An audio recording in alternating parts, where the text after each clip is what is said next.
Okay. Ethan Benard, I appreciate you coming in. Yeah, I appreciate you coming all the way to Michigan. Yeah, welcome to the show, dude. Man, this has been a very short fuse thing. We kind of randomly connected. What was it, like maybe a month ago? They were like, hey, let's figure out how to do a podcast. And for those of you that don't know, we've only been chatting back and forth for maybe a month or couple months. Yeah. And I first saw your stuff popping up in my feed all over the place. And then I started seeing the team up you did with Jocko, and you went out and did some work with him. And I was like, damn, I need to hit this dude up and see if he'd be down to do a podcast.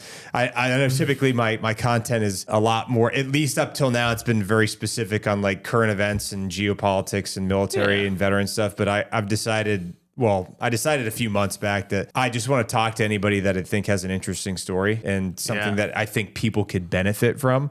Because the audience thing is wild, man, because when I was originally a Twitch streamer, so my audience used to be just the gaming community. Yeah. Right. So I know all about kind of expanding your horizons. Yeah. Well, that's another thing. It's the way I look at it is, and as I've gone through this, it's my type of content has changed so much. I did a lot of reaction content in the beginning. I also did a lot of just reposting of old content, military videos and stuff like that. And I wanted, ultimately what I wanted to do is provide something that was of value to people. And I think as I progressed, I was I need to get away from the reaction content because I don't want to be known as a react creator, because that's not something that does, I don't really feel like that brings any value because you're not doing anything really to help contribute. But I think that what I do now is a lot better. It's a lot more valuable because you're teaching people about things that are happening, or you're raising awareness about something that's important. But then again, when I was saying before about wanting to branch out from just doing podcasts or interviews with military guys, is there's a lot of folks out there that have, I think, really good stories and incredible stories that people could benefit from or be inspired by or learn something from that may not have anything to do with the military. And that's fine. I think that ultimately is what brings more value to a podcast, which is why I asked you if you wanted to do an interview or a podcast, because your story, like I said, I think has been pretty interesting. And there's a lot of people that are out there struggling with weight loss. That's been throughout history. Yeah. Human beings have struggled with weight loss and with health and wellness. That's something that appeals to everybody, and a lot of people could gain benefit from. And maybe it could, you never know who could run into this podcast, the week it gets posted or whatever, and gain something from it, or get the motivation or the inspiration to want to make a change. It's crazy. We're at a point now where almost every time we're out in public, people come up to us. That's good. And a lot of those people will talk about the impact that my content has had on their lives, but not only that, they actually some of them will give me insight into their own journeys. Yeah. Right. I'm sure they share stories and stuff. If that many people are coming up to us, I can't even read DMs at this point, right? I know it's impacting a lot of people. Yeah. 100%. That's just the coolest part about it. Yeah. That's the thing that I think is so important about the stuff that you're doing and the stuff that other folks in the space do is providing something other than just brain rot content that might inspire somebody to try something new, or inspire somebody to get over some fears they may have had, or inspire somebody to not be so self-conscious, or help people, give somebody the courage. Maybe the things that you're doing could be giving somebody the courage to do something outside of their comfort zone, or to get outside of their own skin. Yeah. Because oftentimes that's one of the things that prevents a lot of people from making changes in their own lives, because they're afraid. They're afraid of what other people might say. They're afraid of being judged. They're afraid of ridicule. They're afraid of people making fun of them, especially in the health and wellness community, which can sometimes be toxic. The military community can sometimes be kind of toxic. I'm not sure if you're aware. I think that's... Oh, dude. I came from the gaming community, brother. It could be that too there, yeah. Cesspool. It can definitely be. It can be like an Xbox live chat room from back in the day. But I think at the end of the day, I think if we're doing something or providing something to people of some kind of value, that inspires somebody to want to be better than they were yesterday, or to want to be more informed than they were, or to want to learn more about things, or to like strive to be like, have interests outside of just doom scrolling, I think that's good. And I think what you're doing is important. And that's one of the reasons why I wanted to come on and do this interview with you. So I'm glad that you were, and I appreciate you taking the time out of your busy schedule, because I know you've got probably 1,000 people trying to hit you up every day wanting to do an interview. It is ridiculous, man. There's some people online who have been like, oh, he's only doing this for like the money and fame. And I'm like, dude, I don't even look at like my DMs and emails. Like, I don't have the time. Yeah. Like, I've turned down so many opportunities and probably straight up missed a lot of them from missing DMs or whatever. Sure. Just because I didn't think that it was something that aligned with my brand, right? Like, this was a cool opportunity because it's like, dude, if I have a chance to just like kind of be real, I'm always going to take it. Yeah, 100%. I wouldn't go on any podcast, right? But like, I think this stuff is important, man. Just kind of like, I try to be very transparent in my videos, but when you can sit down like this and really talk about it, it's really like the ultimate way to just kind of pull back the curtain and like show people what's real, dude. Yeah. Well, I mean, in a world where there's a lot of inorganic, inauthentic, what's the word for it?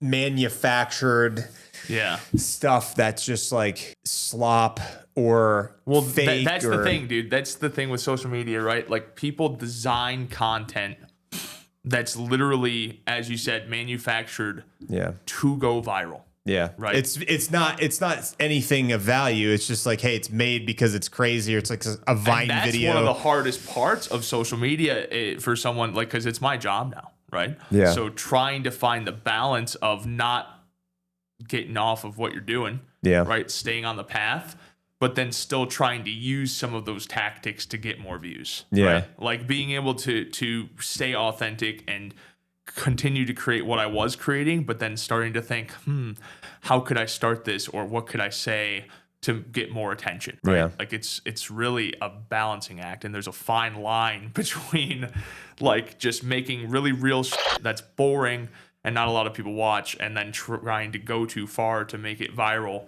and then losing the original meaning. There's a lot of stuff that's fabricated, manufactured. It's not genuine, and there's a lot of, and you see it all over the place, and it saturates the space, because a lot of that time is very engaging. It is very clicky. It gets people to want to watch it, even if it's only like 30 seconds long or 15 seconds long, but I think conversations, especially podcasts, have just over the past 5-10 years have really blown up, because having genuine conversations and genuine interactions with two human beings that are talking face to face, like it's refreshing a lot of the times. Now there's podcasts out there that are doing the whole clickbaity thing, that are just like making up fake drama because they know that it's going to get engagement. Yeah. Like, you see influencers out there. There's a bunch in every type of genre, every subgenre that are creating fake scenarios because they know that it gets clicks and they know that people want to watch drama. Yeah, I'm not for that, but at the end of the day, it is just storytelling. Yeah. Like, that's what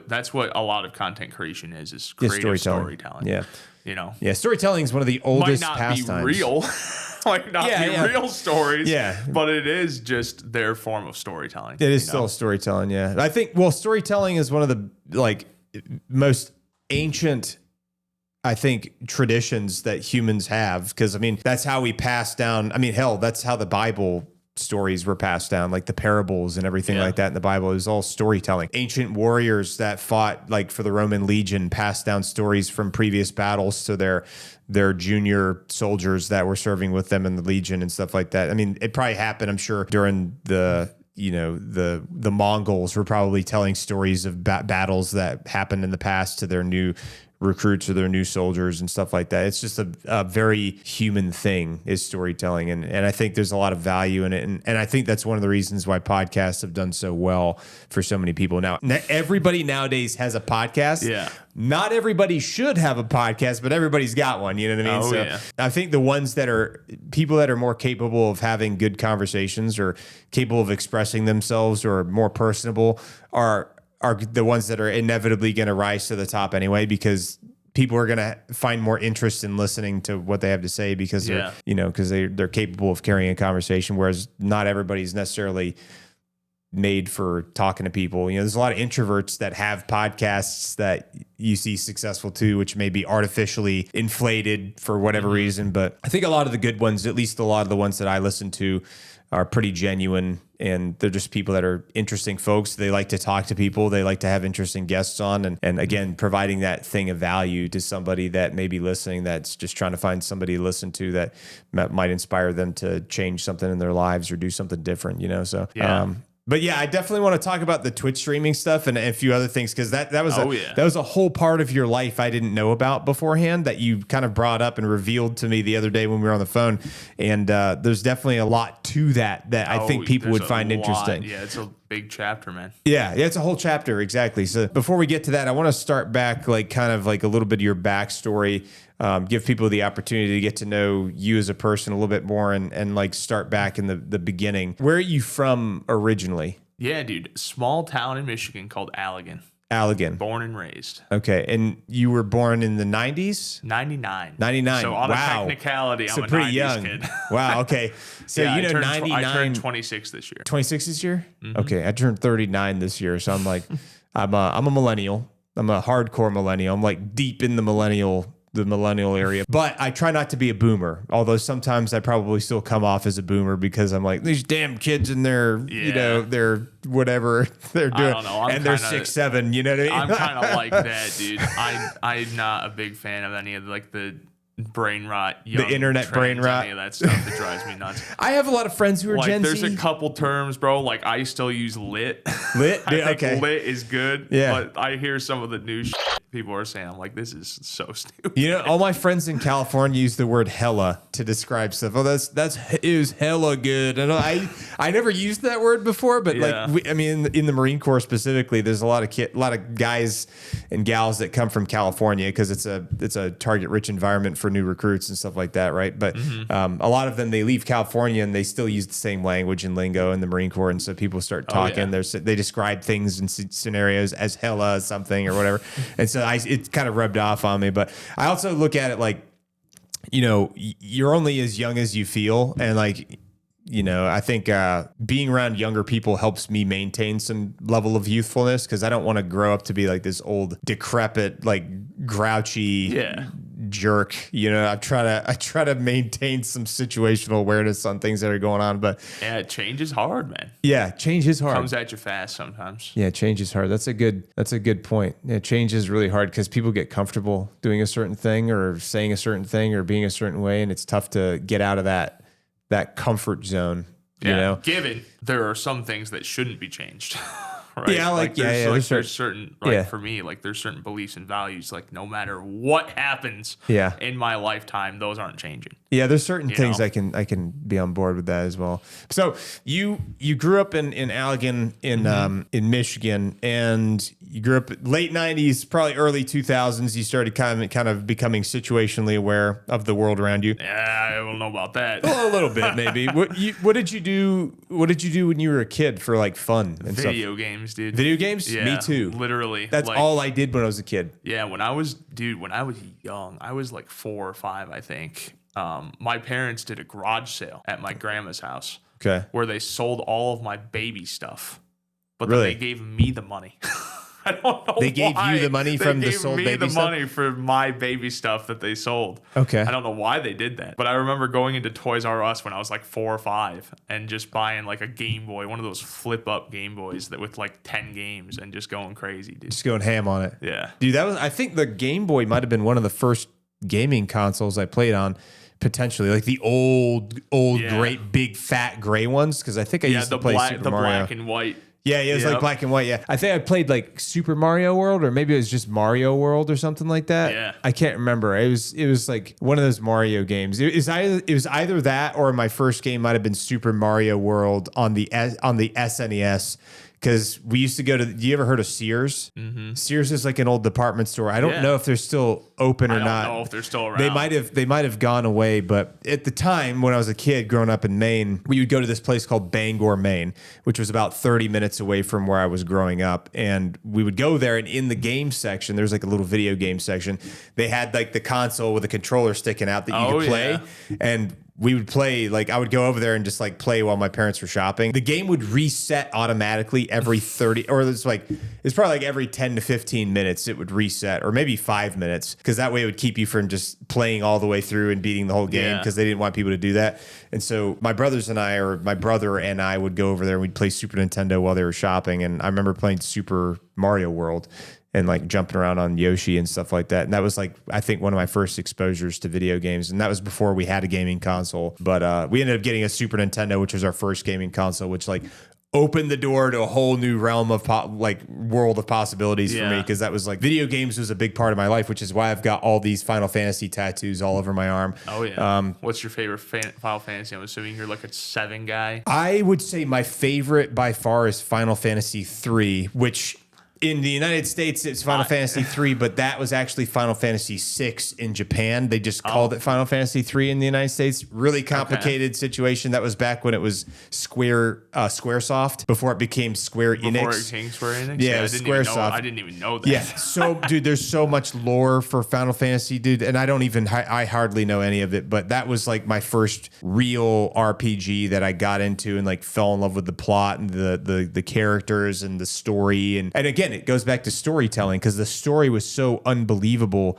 Like going from, like this world where you've got like all this magic and stuff like that. And you can like, there's these creatures that people were extracting magical power from to imbue machines with, so they could use it to take over the world and like rule with an iron fist.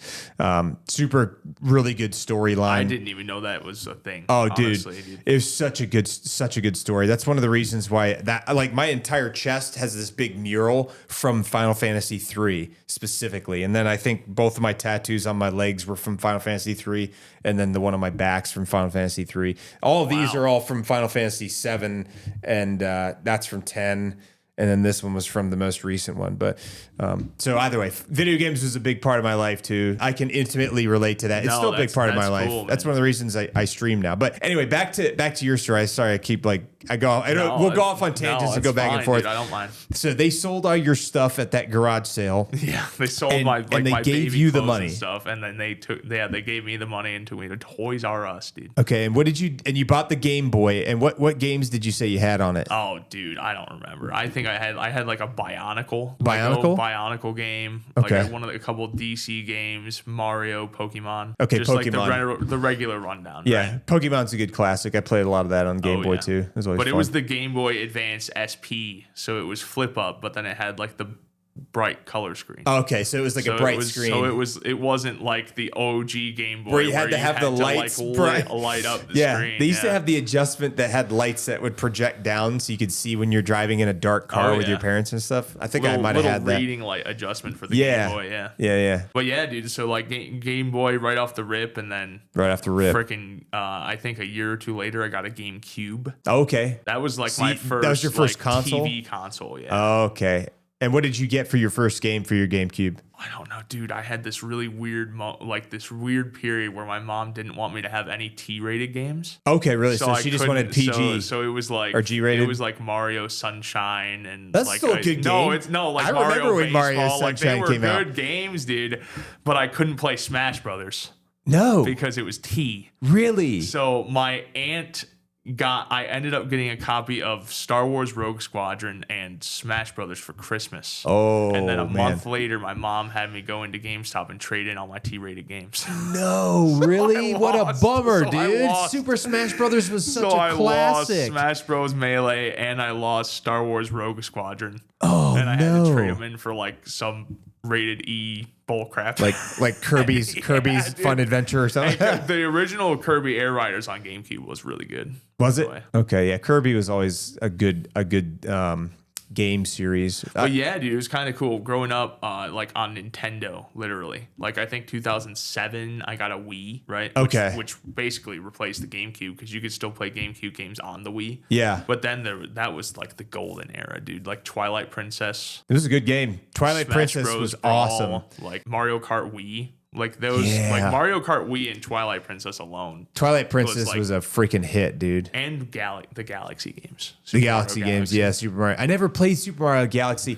I played Sunshine, and that was really fun because that was like when you had the paint. You had to like spray off the paint with the water hose. That's the most underrated Mario game to me. It was fun. It was fun. You know what's funny? Like, and this is probably dating myself, but like we bought. So obviously, our first console was a Super Nintendo. Grew up on that. Had like Earthbound, one of the best RPGs ever made. Only like the OGs RPG fan. Like I'm a huge RPG guy. I've loved that. That's before my time. I've heard of it, but I've never played it. Oh, dude, it's so good. I mean, Ness, the main character from it, was in Super Smash Brothers. Oh, yeah. But so that, Illusions of Gaia, the Breath of Fire games, Lufia, all the Final Fantasy games that were for Super Nintendo. That's all like what I grew up on. But then we also got the Super Nintendo, or the N64 when it first came out. Did you ever play N64? Oh, yeah. So that was the first time I ever played a game on a TV. Okay, was N64? Super Smash Bros. On the N64. Oh, God, so good, man. It was such a good game. GoldenEye 007 was on there. Like, we were playing, my brothers and I would play that 4-player all the time. Super Mario N64 was huge, revolutionary when it came out. There's a few other games that were that. Star Fox 64 was Star Fox 64 was awesome. Yeah, the whole do a barrel roll. Like, do a barrel roll. Like, man, dude. There's such classic games, man. It's interesting because, like, at the time, I felt like that was the heyday for video games. But because I grew up in a different era, and then you felt like the whole... Dude, it's so... My view on video games is really interesting because, like, I look back and I have a lot of great memories from, like, the games that I grew up with. Yeah. But my top 3 favorite games of all time all came out in, like, the last 5 years. Really? Yeah. No kidding. What's your top 5? Dude, like literally for me, I think the best games ever made are the new Zelda games. I don't know if you've played them, like Breath of the Wild and Tears of the Kingdom. I've never played either of those. Zelda, and they like apply it to this giant open map of Hyrule. Yeah. Where you can just kind of explore, but Nintendo is so good at game design that like every little crevice where if you even think that there's a possibility that there's something there, there's going to be something there. Really? And it's like the exploration is unlike anything I've ever played. That's so cool, man. I wish I had more times to play these games. Do you think could I download those on PC for like on Steam, do you think? Only Switch. Oh, it's only exclusive to Switch. I have a Switch, but that's wouldn't be the same. Is it true they're trying to like set it up where all the video games that are available on all consoles are going to be available on Steam? Is that right? That's definitely something that's people are trying to make happen. I've heard even PlayStation is releasing some of their games on PC now. Yeah, that's what I've been hearing too. I don't know because I know that Grand Theft Auto was apparently going to release on like GTA 6. GTA classic 6 will be on consoles for at least a year before it hits computer. Yeah, so I'll have to buy that. Well, think about it, man. Like when you make a game for a console, you're optimizing it for a single piece of hardware. Yeah. And when you make a game for a PC, you have to make it compatible with millions of different hardware configurations. Yeah. Yeah. And then think about how much time and money and how freaking long Rockstar's taking to make GTA 6. Oh, dude. How, like what, 10 years? Over 10 years? Yeah.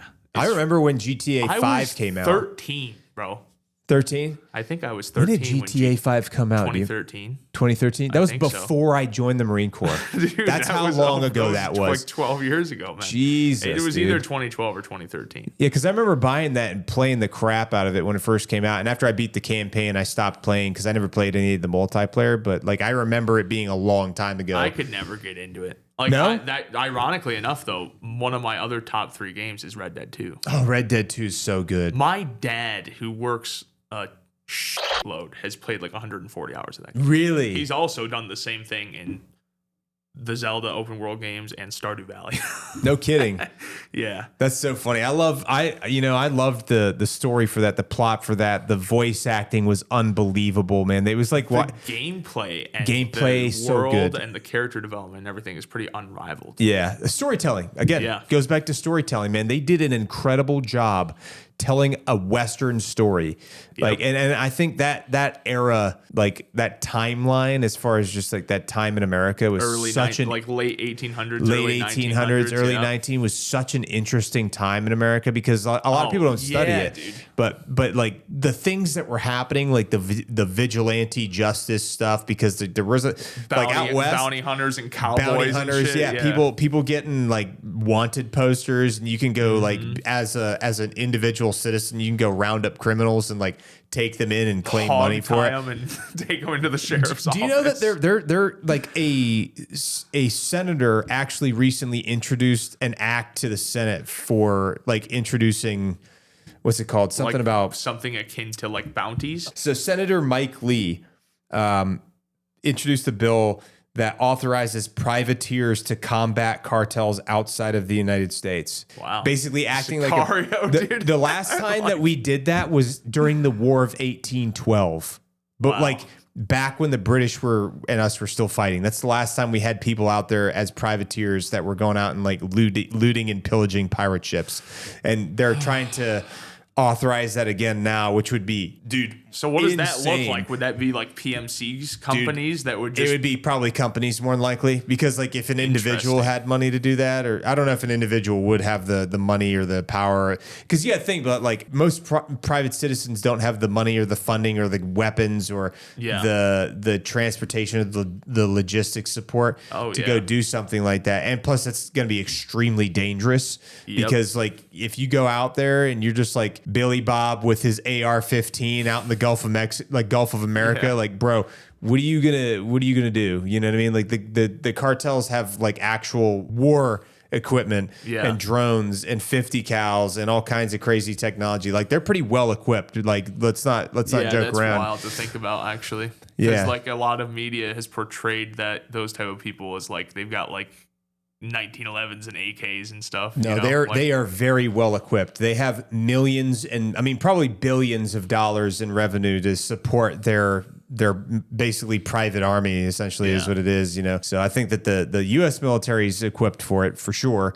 That's not a problem for them. We did stuff like that when we took out Noriega, but I don't know if most private citizens probably don't have the logistics of the support. Like I don't know if anything like that would ever pass, but it would be really interesting to see like who chooses to do it. Yeah, I don't know if it's going to pass either, but if it does, then we'll look back on this podcast and be like, man, I remember talking about that before, the new, so Blackwater is not Blackwater anymore. It's like it's a different company. And there's another company by the founder of Blackwater that he's got a new company, Eric Prince. He's got a completely new company now, different name. What is that? Is it like a PMC group or something? It's a PMC group. I think that he was requesting to go into Haiti and also Nigeria to do stuff to like stabilize the situation, make it safer and stuff like that. But they have a lot of capabilities and a lot of money, a lot of backing, a lot of employees that work for them, and they have the logistical supply network to be able to support sustained operations for things like that. And they could probably benefit from it more than like a private citizen that's just like a one-off dude.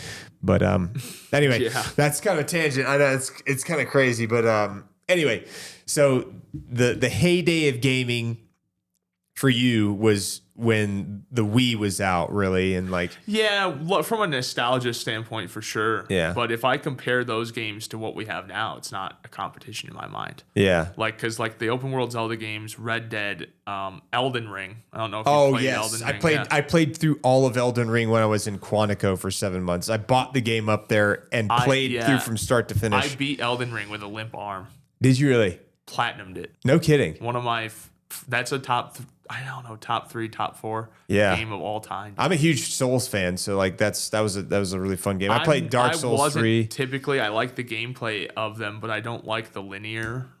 I don't like the linear concept combined with the Souls gameplay. You like more like open world? In Elden Ring, if you get somewhere and you can't do it, you can just leave and go somewhere else. You can go somewhere else. Progress somewhere else. Yep. Yeah. So like if I hit a boss where I was like, oh, this is ridiculous. This dude's kicking my ass. I could just dip. Yeah. I'm gonna go level up a little bit and come back. Get some smithing stones and make my character better, and then go back and do it. Oh, such a good game. That makes so much more sense to me. Yeah. Than Dark Souls, where you can kind of do that, but it looks like going to the same hallway 5 times and farming the same enemies for XP or upgrade materials or whatever. And that's not nearly as gratifying as like in Elden Ring, where you can literally like go to the other side of the map. Yeah. And find a different like quest line to work on. Or something, and just like kind of get out of that headspace of being in grinding the same hallway or fighting the same boss over and over. Dude, I got killed by that first dude on the horse right outside the entrance to the open world like a million bazillion times. Did you fight him right away? I fought him right away, and I got absolutely crushed. And then eventually I figured it out. I was like, okay, I'm gonna beat this guy without progressing because I want to get the souls from him. I wanted to beat that dude, or what are they called? They're not souls in that game, right? There's something else. Runes, yeah. I wanted to get his runes, and I wanted to get whatever he had like item wise. And so I was like, I just grinded for like a couple of hours. I think it took me like 3 hours to beat him or something like that. Yeah. Just like dying over and over and over until I finally figured it out and just got like the timing down for the rolls and stuff. But that was a super good game, like unbelievably well done. I played like Dark Souls 3.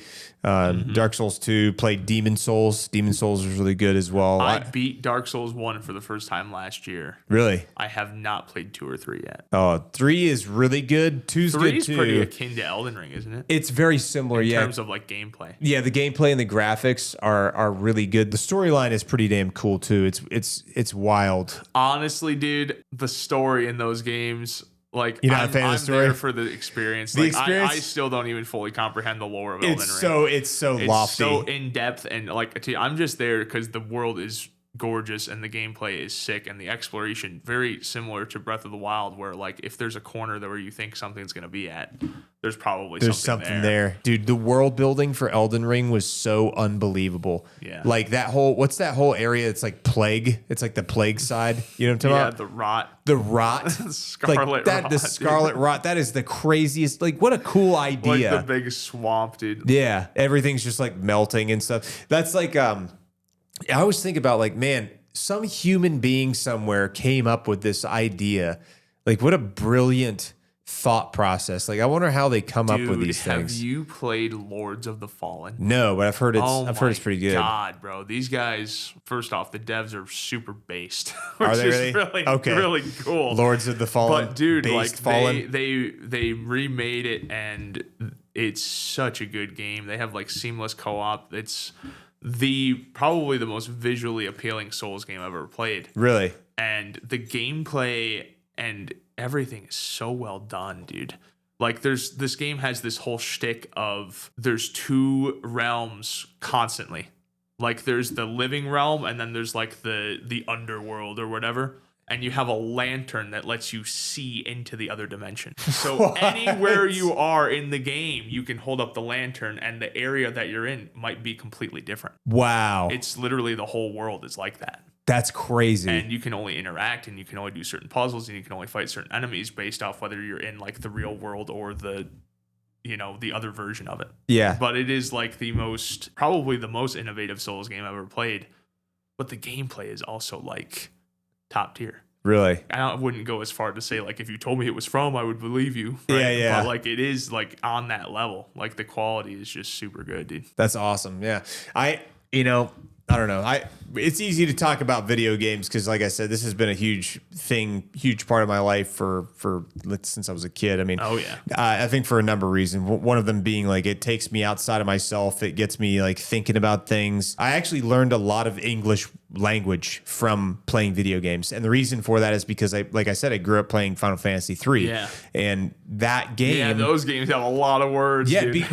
Nobody spoke words. It was all reading. You had to read the words in the text boxes to see what they were saying. And so like there was a lot of words I didn't know, and I would ask my parents what the words meant every so often, and they would tell me, and I'd be like, oh, okay, that's what that meant. And I had an interest in understanding because I wanted to know what the characters were saying. And so like I actually learned a lot about English and developed a better reading comprehensive level, like a better reading comprehension level, I think personally, as a direct result of playing those games. So that was like a huge part. And then on top of that, the mental health aspect was like, big for me because it's like I was no longer thinking about myself or thinking about the situation I was in life or thinking about any problems I was dealing with my personal life. Like I was just like, okay, we're totally transported into an alternate universe.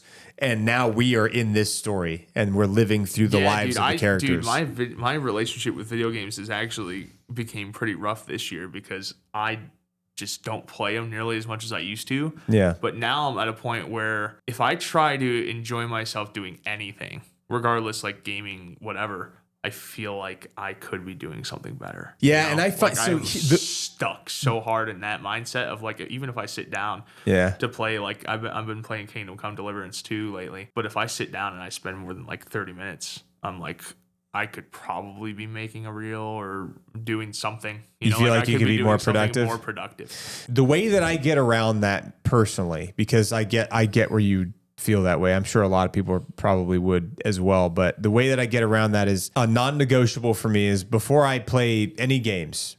And number one, I don't play games unless I'm streaming. Number one, that's the first thing. Smart. So at least it's like if I am playing a video game, it's while I'm streaming and I'm either recording it or it's posting a VOD or it's something that I could consider technically could consider it work. And I don't play games unless I've worked out that day. Yeah.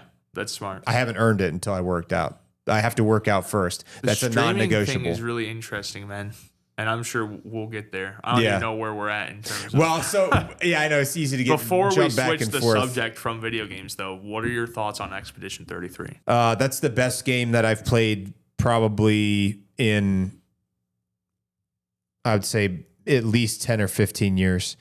It is literally like right up there for me with one of the best games ever made. It's one of the best games ever made, hands down. They absolutely smashed it out of the park beyond anything. I've played a lot of RPGs. I grew up on RPGs. I grew up playing, like, in my mind, the golden age of RPGs back when like Super Nintendo was out and like the games were designed by people who are passionate about storytelling. And I mean, I grew up playing Final Fantasy 3, 4, 5, 6, 7, 8, 9, 10, 12, 13, 14, 15, and then also playing Super Mario RPG, Earthbound, Secret of Mana, Illusions of Gaia, and then also like all the RPGs that came out for N64. And then in addition to that, there's been a lot of other RPGs. Like I've just played. That's been my main interest for video games because of the story, the plot, the character development, all that.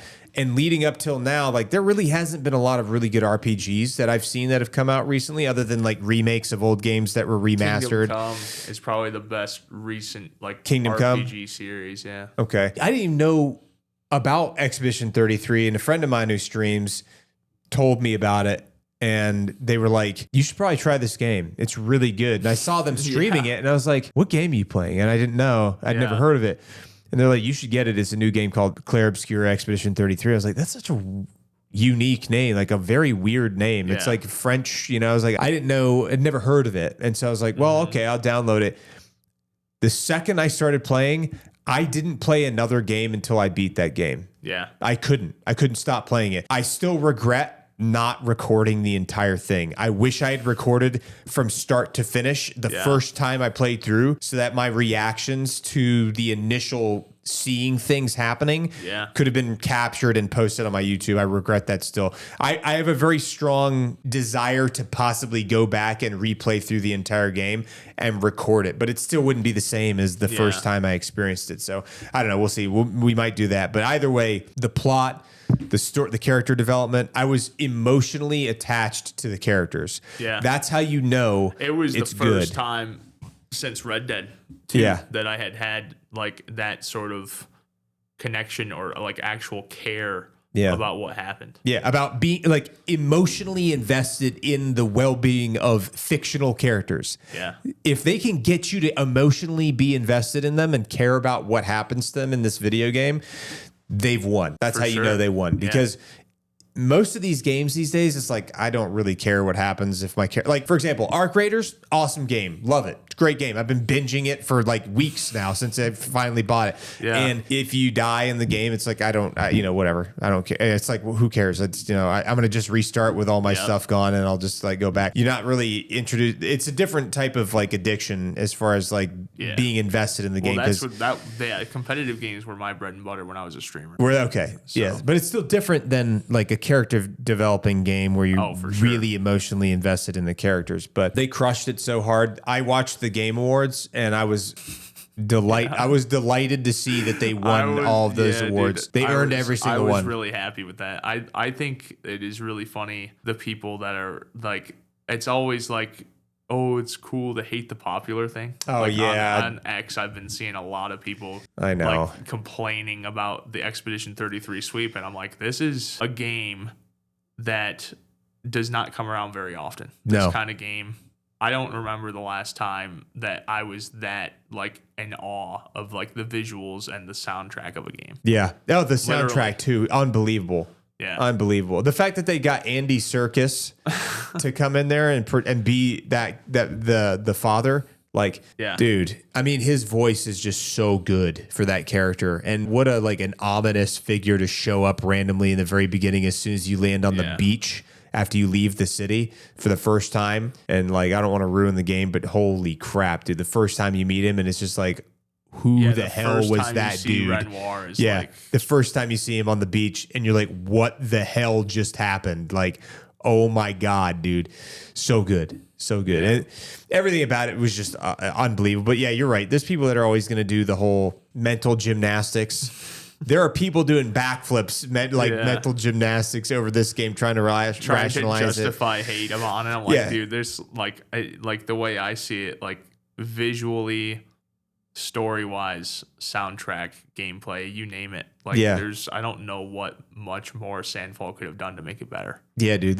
Plus they invested. They did it on a budget. Yeah, that is like on a beer budget, so minuscule compared to literally every other big game that came out this year. It's hilarious. That's what I'm saying. All these big development game firms or whatever, they'll have like millions and millions and millions. I read.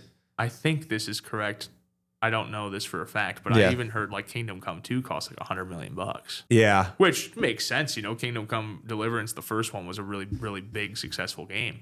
So it makes sense that they invested into the sequel, which is bigger and better. Yeah. But like Expedition 33 had a tenth of that budget. Yeah. They did it in like $10 million with 30 people in France. Yeah. Like, that's crazy. But it's dude.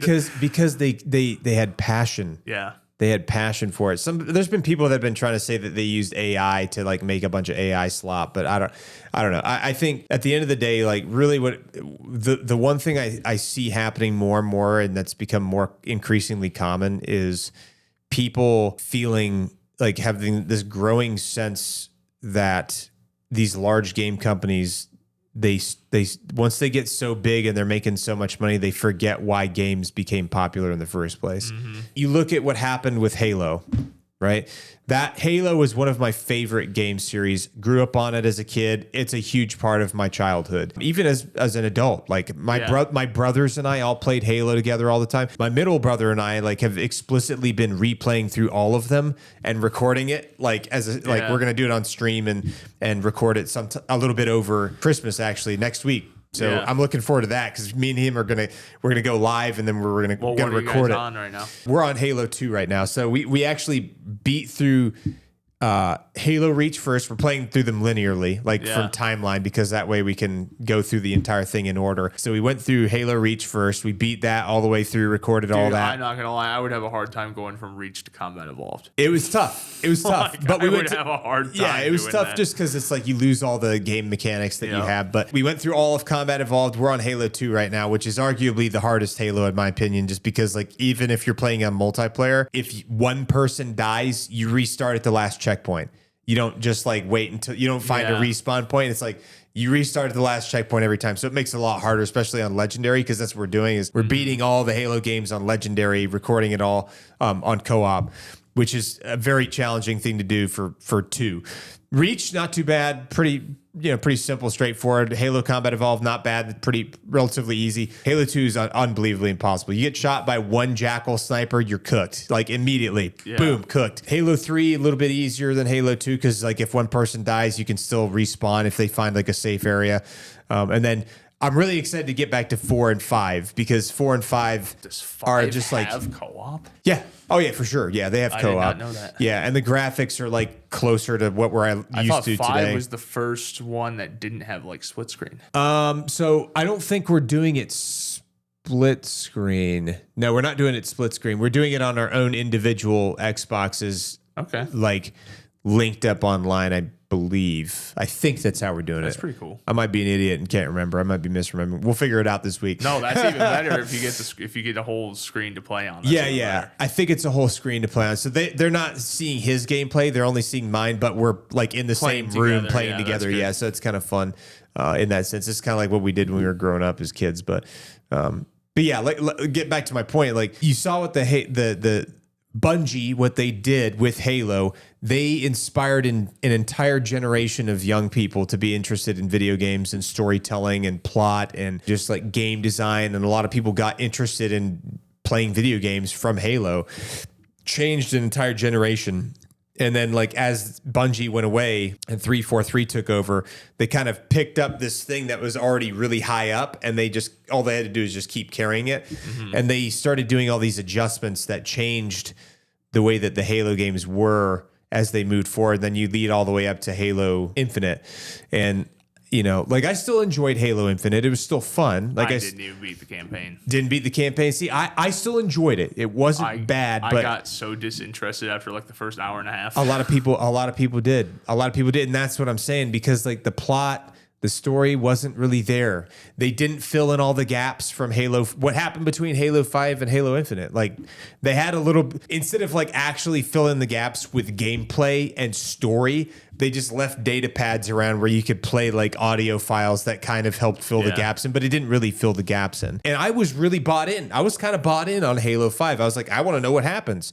And they never really filled it in or explained like what happened after Cortana took everything over. The campaign was okay, but like the actual multiplayer was one of my favorites. Oh, the multiplayer was really good for Halo 5 for sure. That game and the Warzone game mode. Warzone was my favorite. Was super underrated. So good. That game got so much hate, and it was like I enjoyed it. It was really good. It got a lot of hate, dude. It got a lot of hate. You're right. You're right about that. People hated on it because they're like, oh, they jacked the whole series up. My brother and I. Halo, and I mean, to be fair, the lack of split screen was wild. Like, that's a crazy decision. The lack of for a mainline Halo game, that's really stupid. It was tough that they made that decision, but you are right. I had almost forgotten about how cool Warzone was and unlocking all the new vehicles, the whole deck system, and everything. Like you could choose like your different weapons and loadouts, and everything had different tiers. And the PvEVP, like it was that good. Was before that became a thing. Yeah. Almost. I think they did a good job with Warzone. I was hoping they were going to come up with something like that for Halo Infinite, but they never did. But my brother and I played. I don't have any hope for Halo Infinite at this point. I think they're making a new one. They literally made us, they had this whole shtick about this is the next 10 years of Halo. And then this year they came out with a statement and be like, this is going to be the final update.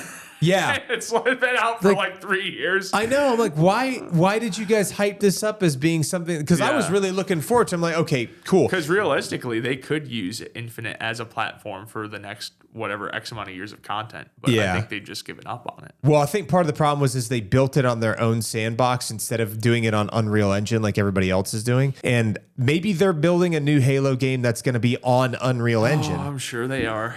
I want to see it resuscitated because I had so much love for the game, like for the whole game series. Like that was a huge part of my childhood, probably a big part of a lot of people's childhood. And I would love to see them bring this thing back to life. Like do some CPR. All they need to do is give all of the mainline games the Halo 2 anniversary treatment, because that just like added that, like bringing them up to actual code instead of just uprising them.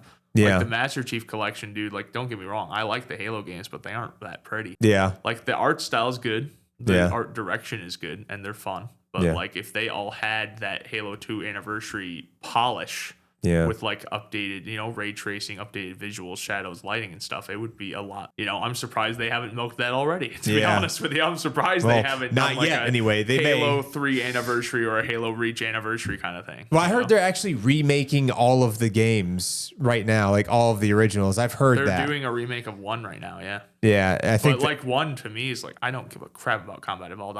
I think I beat it once. Yeah. I don't remember anything about it. Oh, I beat through it so many times. I think my brother and I have played through every one of them at least 10 times. Yeah. At least 10 times. Just because we were so into it. TV shows, dude. Are you okay? Yeah. There's I know a lot of people that are like that with like that show, The Office. But like, dude, speaking of Bungie, I know we've been talking about video games for a while now, but I literally lived in Destiny. Oh, a lot of people lived in Destiny. I loved that game too. I played on my main account 4,500 hours of Destiny 1 on PlayStation 4,500. 4,500 hours of Destiny 1 on PlayStation 4. Bro, that's awesome. School. And that was only on my main account, not including beta hours and not including Destiny 2. No kidding. And it's so good, dude. I liked it. I played the hell out of it. In my mind, unequivocally, like the best shooter ever made. Yeah. Like, it was just so fun. Did you play Destiny 2? Oh, yeah. Okay. 1,000 hours of Destiny. 1,000 hours there? So it was like 4,000 hours total or 5,000 hours total between the two? Probably close to 5. That's a lot. Well, no, probably close to 6. Well, you got your money's worth. Yeah. That's the point.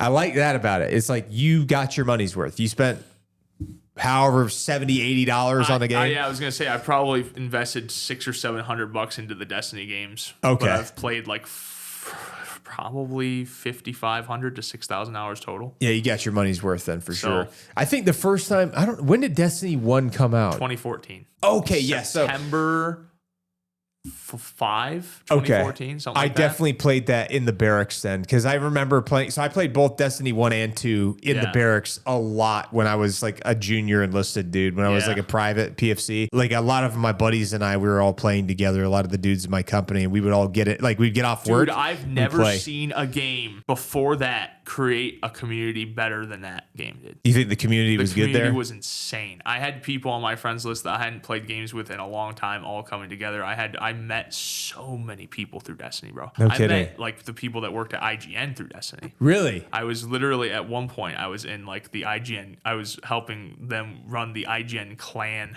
What? Like we were part of the IGN clan in Destiny 1. I didn't know they even had a clan. Oh yeah, dude. Because it was like a Fran and Destin and those guys. They were super into it. Every podcast they did, they would talk about Destiny. No kidding. It was just kind of an active part of their lives. Wow. And that game was so fun, dude. It was fun. Everyone came together to play it, and then the people that played it. Yeah, like played it hard. We had raid night every X night or whatever. Yeah. Every weekly reset. Where you'd go do a raid.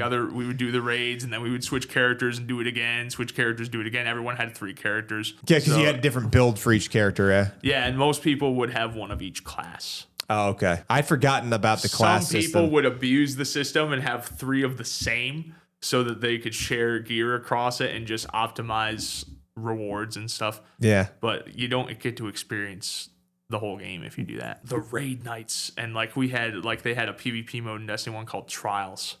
Okay. And we would every Friday at 1 p.m. Eastern, Trials would open up and we would hop in immediately. And it was like it's a PvP mode where you have to get 9 wins in a row without losing. Okay. To make it to the lighthouse to win. Yeah. And then you had 1 mercy. So you could lose once and you had to win like 7 or 8 matches in a row against other people. Which is tough to do. To go flawless. Yeah. But we would go flawless every Friday, dude. We would hop on at 1 p.m. and we would immediately just like put on all of our try-hard shit. You know, our gear was super optimized. But dude, like, yeah. Flawless Fridays. Like, literally thousands of hours into that game. Yeah. And it was probably a very unhealthy lifestyle. Sure. But I smile and like I'm just really happy every time I think about like that time spent. Yeah. It sucks that they haven't done the first game justice. Yeah. Because the first game runs like on console. It's not available on PC. Dude, it's too bad it's not available on PC. If they just got their head out of their asses and did like the Destiny collection on Steam. Yeah. Do you know how many people would play that? Oh, dude, dude, so many people would download it. Do you know how much of a nostalgia hit that would be for people like me and many others who spent hundreds of hours in Destiny 1? Yeah. Because it would not be hard. I don't think it would be hard for them to just like, they don't even have to change the visuals. Just make it run. Yeah, just make it run. Put it on computer and have it online. People would lose it, man. I think people would probably be down for it. I know there's a lot of those old, like not super old games, but older, like 10-year-old games that I think if they brought to Steam. PS3, PS4 era.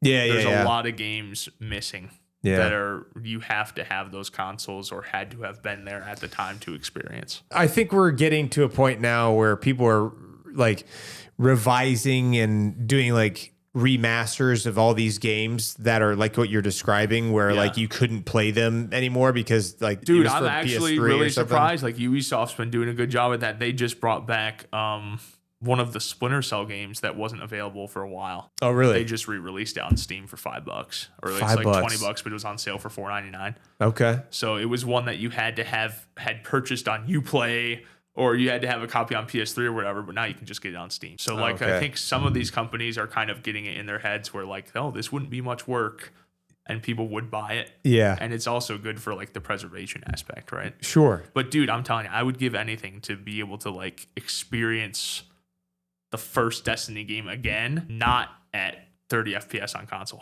Not at 30, yeah. Maybe it's 60. Yeah. Or 120. Well, nice. No, even 60, dude. Like the difference between Destiny 1 and 2 is night and day. Even the offset crosshair. I know that's a Bungie thing, but I hate that shit. The offset crosshair? I can't believe I had that. I played so many hours of Destiny 1 with the crosshair below the center of the screen. Yeah. And now being a PC gamer, like I can't even. That would drive you nuts. It drives me freaking crazy every time I see that. I think there's still hope because the gaming community they're viciously pro games. Well, if a game is good, you should be able to play it. Doesn't matter like how old it is or whatever. Even if it's a live service like Destiny was, where it was always online. Yeah, and I guess what I mean by that, by pro games, is like they don't really care about all this extraneous social stuff that's going on. They're like, I want a good game that has a good story, that has good graphics, that isn't trying to like sell me a narrative. It's not trying to make me feel a certain way. That is what drives me freaking nuts about this industry, the gaming industry sometimes, is like all I give a shit about and the only thing I judge a game on is if it's good. Yeah, if the game quality is good. The game is good, dude. That's what I'm interested in. It doesn't have to have the best graphics. It doesn't have to have the best storytelling. Yeah. Right? Like if it is fun and it is a like objectively good game, I'll play it. Yeah, and I think a lot of people feel that way too. It's just like, oh, the developers put this in the game, you shouldn't support that. I don't care. If it's good, I'm going to play it. If it's not, I'm not. I don't give a shit about like the values or any virtue signaling or messages that they're trying to interject into their art. I don't care about that. Yeah. That's how I am with a lot of entertainment and stuff. Yeah. I think most of the time I feel the same way too, as long as it doesn't feel like they're overtly trying to push any type of politics in it. I think even if they are, if it's good enough, I really couldn't care less. Well, yeah, if it's if it's good enough for sure, yeah, because like as long as it's enjoyable to play. But I also think if it's like over the top and that's the main focus of the whole game, then that's a problem. Yeah. I think if it's just like they're putting it in a lot of people just aren't going to play it. Right, exactly. That's what I mean by like games that are for gamers, like games that are like for the gamers, like it's designed because it's supposed to be something that's fun that gamers enjoy, and it's not supposed to be like a social experiment or something like that. Even though like people could argue that Arc Raiders is a social experiment just based on like, you know, designing it the way. I'm very curious about the theories that people have said about behavior-based matchmaking. Dude, I'm telling you, man, I think it's true. And the reason why is because I'm not super aggro in it. I'm like pretty chill. I'm just running around like trying to loot, and every so often I'll like turn a corner or somebody would like blast me in the back while I'm like looting a container, and I'm like, oh, that's kind of a bummer, but I don't really ever take anything super high value with me anyway because I'm just gonna die if I do. That's been my experience. I think that the game developer actually came out and said, yes, if you play aggressively and you shoot people a lot, you're going to get put in lobbies with other people that are also playing aggressively a lot, which I think is good because I think that's an ongoing discussion. Yeah. Cause there was a guy, one of the guys from Embark made a comment like that, but he was like an art director or something. Oh, like so he wasn't like a developer. Yeah. He wasn't like the game director or anything like that. So I think that's like the ongoing discussion is like, is it true?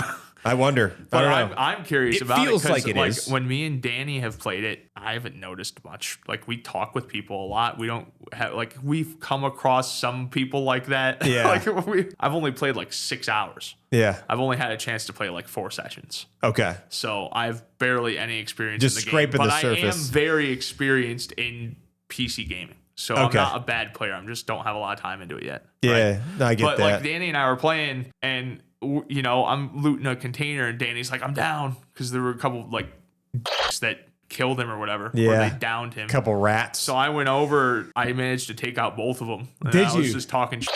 But I'm like, dude, like, what are you guys doing? That's hilarious. We're just trying to get quests done.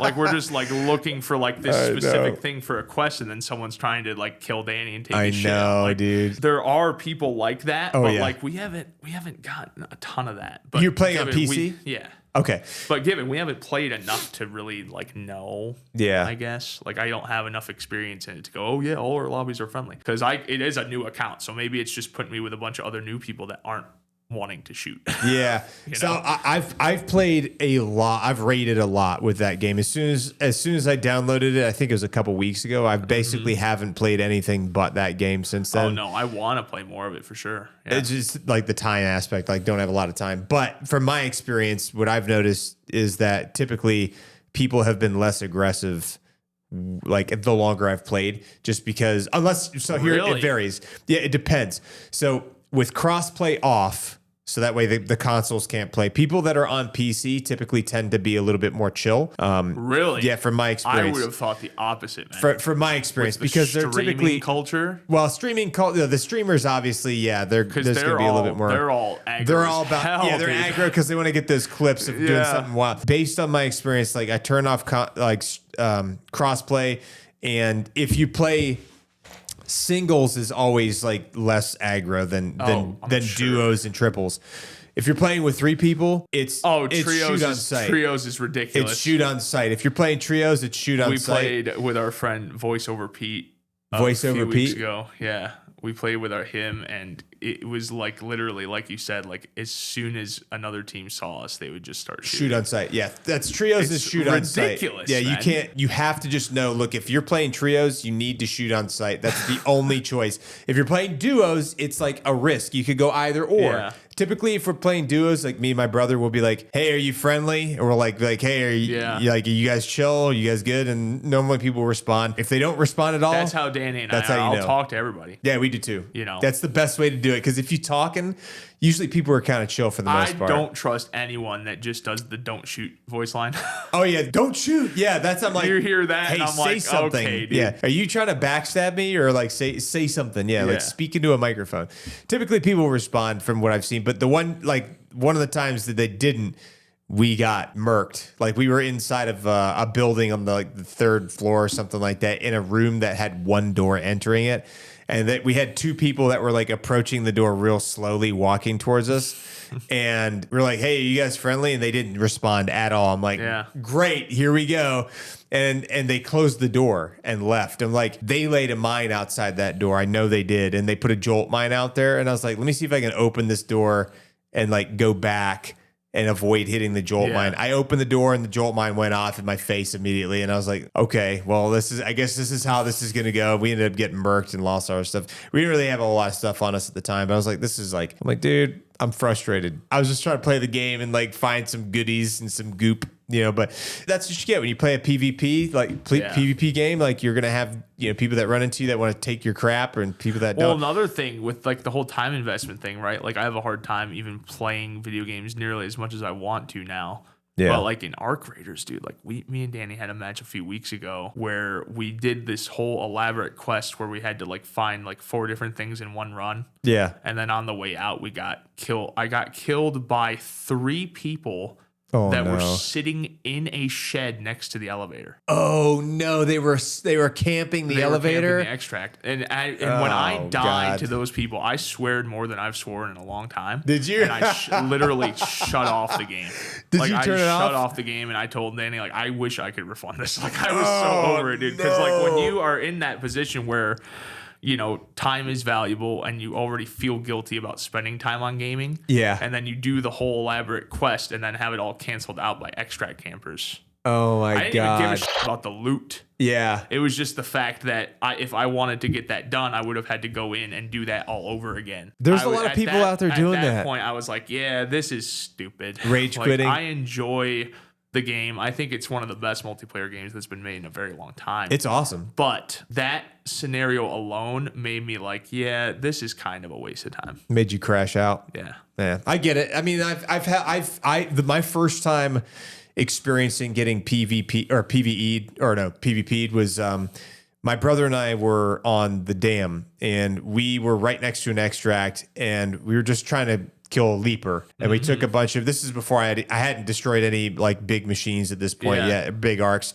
We started throwing grenades at it, we're shooting at it, and while we're focused on shooting this leaper, somebody comes up behind me and shoots me in the back with a shotgun and just blows me away. Like, we're both very engaged with a leaper. Yep. Like, clearly, dude runs up, just caps me real quick as much as he could, starts shooting me. He's like, I'm like, what are you doing, dude? Like, don't you see we're like fighting a freaking enemy? But it's like they didn't care that we were fighting the leaper. They just wanted to steal our stuff. I don't remember what weapons I had. I think I was really butthurt about that, though. Mostly just because I was like, well, yeah, look, it's clear I'm fighting this thing, and you're coming up out of the blue. We're not decisively engaged. I don't even know you're there. You just come up and shoot me in the back.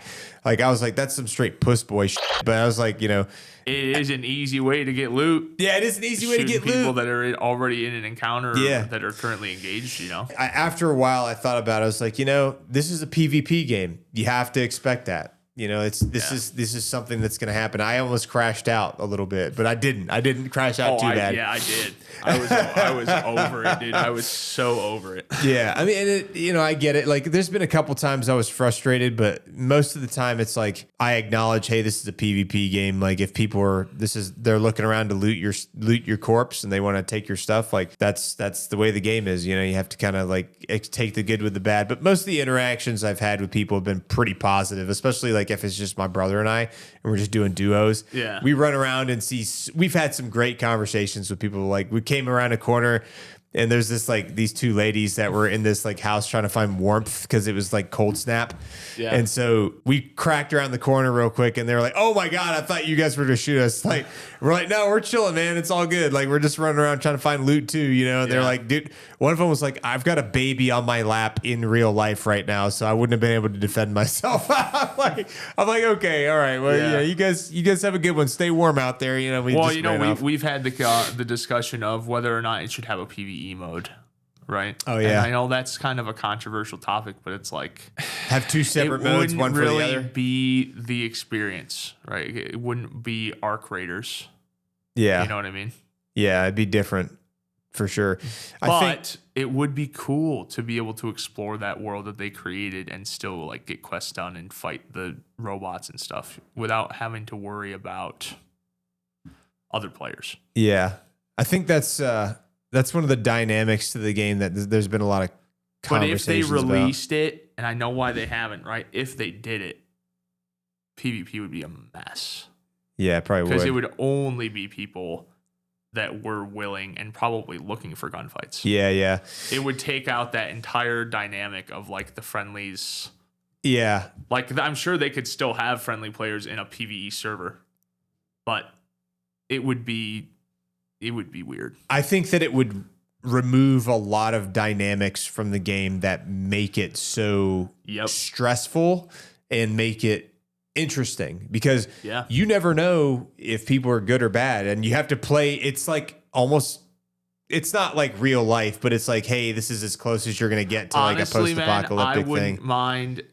See, I think this would still take away from it, but even if they did like a single player version, like a single player version where you could just go in and do stuff on your own, you know? Yeah. Like, I know, again, if you gave people any sort of PvE option, it would take out a lot of the peaceful players from the player pool. Yeah. So they can't really do it. Yeah. But sometimes I do just wish that we could just explore that world.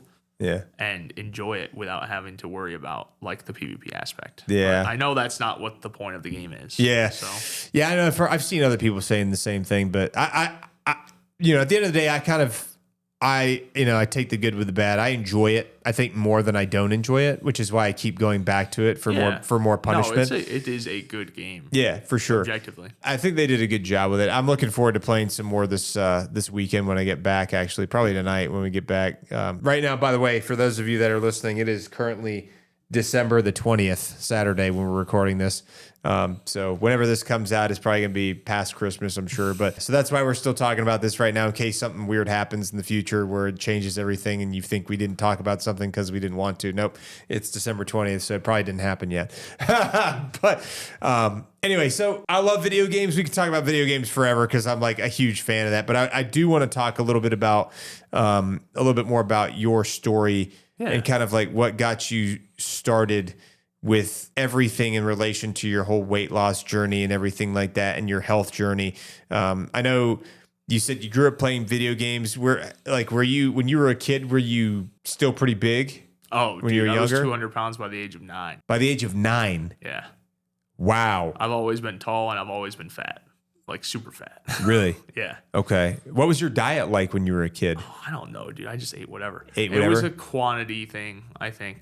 Like I didn't really have any sort of scope for like portion sizes and stuff. Yeah. And a lot of the times I would just eat when I was bored. Oh, okay. I was get bored and eat? Only child with my only friend lived 30 minutes away and I got to see him once a week. Oh, wow. So you spent a lot of time by yourself. So I spent a lot of time after school. I spent a lot of time like at my grandma's house on the GameCube or Wii or whatever. Okay. So do you think that was one of the reasons why you ended up playing so many video games? I think so. And like the reality of it is, I don't think I had a bad childhood. Like I grew up in a loving home. I have very fond memories from my childhood, but I didn't realize what I was doing to myself. Yeah. Until I was a teenager. Did you live with your parents? Oh yeah. Both of them? Yep. Okay. And did they ever try to like tell you to eat certain things or? They tried to help, dude. Like even when I was like 10 or whatever, they took me to like specialists and like they literally got rid of their microwave and they switched to all organic foods. Really? And so, like I said, like I think it was just a sheer like volume issue as opposed to like after I turned 10, there wasn't any more junk food in the house. Like, really? I would still like get fast food sometimes and stuff, but yeah, we didn't buy any like chips or any bad stuff after that point. Everything they bought was like organic, all natural crap, spending 2 times the amount of money on groceries. You know? That's probably why I'm still alive. Honestly, right? Like you got to realize I got up to 660 pounds at my heaviest. 660 pounds. 660, and I was never diabetic. Really? That's lucky. Nuts. Yeah, you're lucky, man. 660 pounds without diabetes. I feel like that's a rarity. How old were you at that time? 22. 22. How old are you now? I was back up to 624 this January, bro. This January? Yeah. Oh, a year ago. Like, yeah. About a year ago. Much. Man, that's got to be brutal walking around weighing 600 pounds. Everything is brutal when you're this big, dude. That's like basically having 3 people on you. Yeah, dude. Look at me. I've lost 210, 212 pounds. You've lost 212 pounds. And I'm still this fat. I'm still huge. You've lost essentially what equals to like 2 people. Yeah, I think the average adult male I think the average adult male in the US is like 199. Yeah, so it's about 200 pounds. A man, basically. You've lost an entire person in weight. Yep. That's and a lot. I still feel like shit. So what are you at right now? 450. 450? Yeah. But you lost 200 pounds. You were 650. I was 660. And that was a horrible feeling, I imagine. This still is. It was excruciating. It was even worse. Yeah. For sure. It just like hurt walking around and everything, bro. Everything and I have hurt. a hernia. I have an umbilical hernia that like really throws me for a loop too. Really? It's really sick, bro, because with the hernia specifically, the more weight I lose, the further it protrudes and the more it hurts. But really? I can't have it fixed until I lose even more weight because I'm too big. How much would you need to lose for you to get the surgery? I have to get closer. I probably have to lose another 100. Another 100 pounds? Yeah. And you think have people told you that you're going to be able to do that without too much pain? I'm sure it'll be painful the whole way, dude. I'm already in pain. Like even as we're sitting here right now, my hernia is like driving me freaking nuts. Really? Yeah. Jesus. It's just a constant that I've lived with since I think I've had it for like 5 years now. Do you use the sauna at all? No, I don't have a good one near us. When we were in the Philly trip, we had access to like cryotherapy and the sauna and stuff, and that was really cool. But we don't have dude, we live in the middle of nowhere, bro. Yeah. We had to drive almost an hour to get here. I know recently you teamed up with Jocko. How did you get in touch with Jocko and them? Yeah, dude, that was pretty crazy. So in May, I started the social media stuff. In May? In May. Yeah, this stuff's only this is only recent. 6 months old. 7 months old. And within the first week, I had like 10 million views and 17,000 followers on Instagram. Yeah. And I was like, oh, shit, this could be something. Right? Yeah. And I had we'll talk about the streaming eventually, but I had the prior experience from being a streamer to where, I had literally thousands of hours of on-camera experience. Yeah. So I took that momentum and I just kind of grabbed onto it. But 2 weeks into making videos, dude, I made a video and I was like, hey, I want everybody to tag Jocko Fuel. I've been using their products for this many years. I've lost this much weight using them, and I want to work with them. And then at the same time, I sent them a DM, like this long, elaborate pitch. And then at the end of it, I said, like, if you guys work with me, you will make money. Like that's what I said, dude. Really? So I think they liked the video or something, didn't initially respond. A week later, I went from 17,000 followers to like 40. No kidding. And then a week later. Oh, dude, wow. It was ridiculous. So the timeline of this is crazy, man. So then I made another video using their creatine or something, and then they followed me back and sent me a DM. So by the time we had our first meeting, I was at 50,000, and by the time we signed the contract, I was at 100,000. Like that page between May and June went to 100K. No kidding. Yeah. That's fast. And then Facebook started. I was literally cross-posting. Like I set up a Facebook page. I linked it to the Instagram. Every reel I post, every photo I post, every story I post goes directly to Facebook without me doing anything. Yeah. I opened up Facebook and they had 50,000 followers. Jeez. So like I had never even used the app, dude. Like I set up the page. Yeah. But I had never even used the app. So your stuff was being seen by people. Thing was growing. Not as fast as Instagram, but still at like a pretty freaking steady rate. My Facebook page is relatively small because I actually created my page long after I made my actual Instagram account. And it's probably because I didn't know. Did you link them? Yeah, they're linked. I didn't know how to even make a page for the longest time. Dude, I'm like so inept. It's not hard, but it's not like the most streamlined thing either. Like dude. Facebook is pretty ancient still in terms of like UI and stuff. Yeah, and there's also a lot of boomers on there. It works, dude. Yeah, it does. If you can figure out how to set it up, it works for sure. Just for reference, right? Like it's December. I started these pages almost 7 months ago on the dot, and we hit 500,000 on Facebook earlier this month. On Facebook, 500,000. And this week we hit 500K on Instagram. No kidding. So within 7 months, both of those pages 7 months simultaneously reached 500,000. Dude, that is insane. And that's all natural. Like that's all organic, organic growth. Dude, that's freaking cool, man. Congratulations. I don't have the confirmation of this because I haven't added it up, but I'm fairly certain we've hit 500 million views this year. Oh, probably. Because we've been getting like 100 million a month. Yeah. Between Facebook and Instagram. Your social media started blowing up, which by the way, congratulations again. That's a huge achievement. Like it's taken me since I think I really started working on social media myself probably in 2022. Like in that's 2022, a good era for it, man. Yeah, well, I wish I had started sooner a lot of time, but it's tough because I just didn't have the time or the wherewithal or the knowledge or the support network because it does help knowing people that can help with this stuff. But I really started in 2022, and then 2023 I started really, really working on it. But I mean, dude, my Instagram's at I think 1.1 right now. Mm-hmm. My Facebook page is at 75K. Not anywhere near 500. Yeah. But that's also because I started it very late. And my content is very niche. You've done YouTube, right? Yeah, I've been doing YouTube for a while too. Yeah. But dude, YouTube's almost at 1 million. We need to break into that space. You have to. You really need to. And I've told you before, you got to start doing long form stuff. Maybe filming your workouts. Mm-hmm. I think there's a lot of things that you guys can do that would be beneficial for people on there, especially on YouTube, because it's just better search engine optimization than anything else. Yeah. So I think I would definitely encourage that. Yeah, Do you 100%. think you should separate short and long form? I would, if I were you. Yeah, I would separate. I would have a channel that's dedicated explicitly to long form and a channel that's explicitly dedicated to short form. Now, if you want to post a couple shorts on there here and there on the long form channel, that's fine. I don't see a problem with that. But a lot of the big YouTubers I know, a lot of them only have just long form exclusively on there.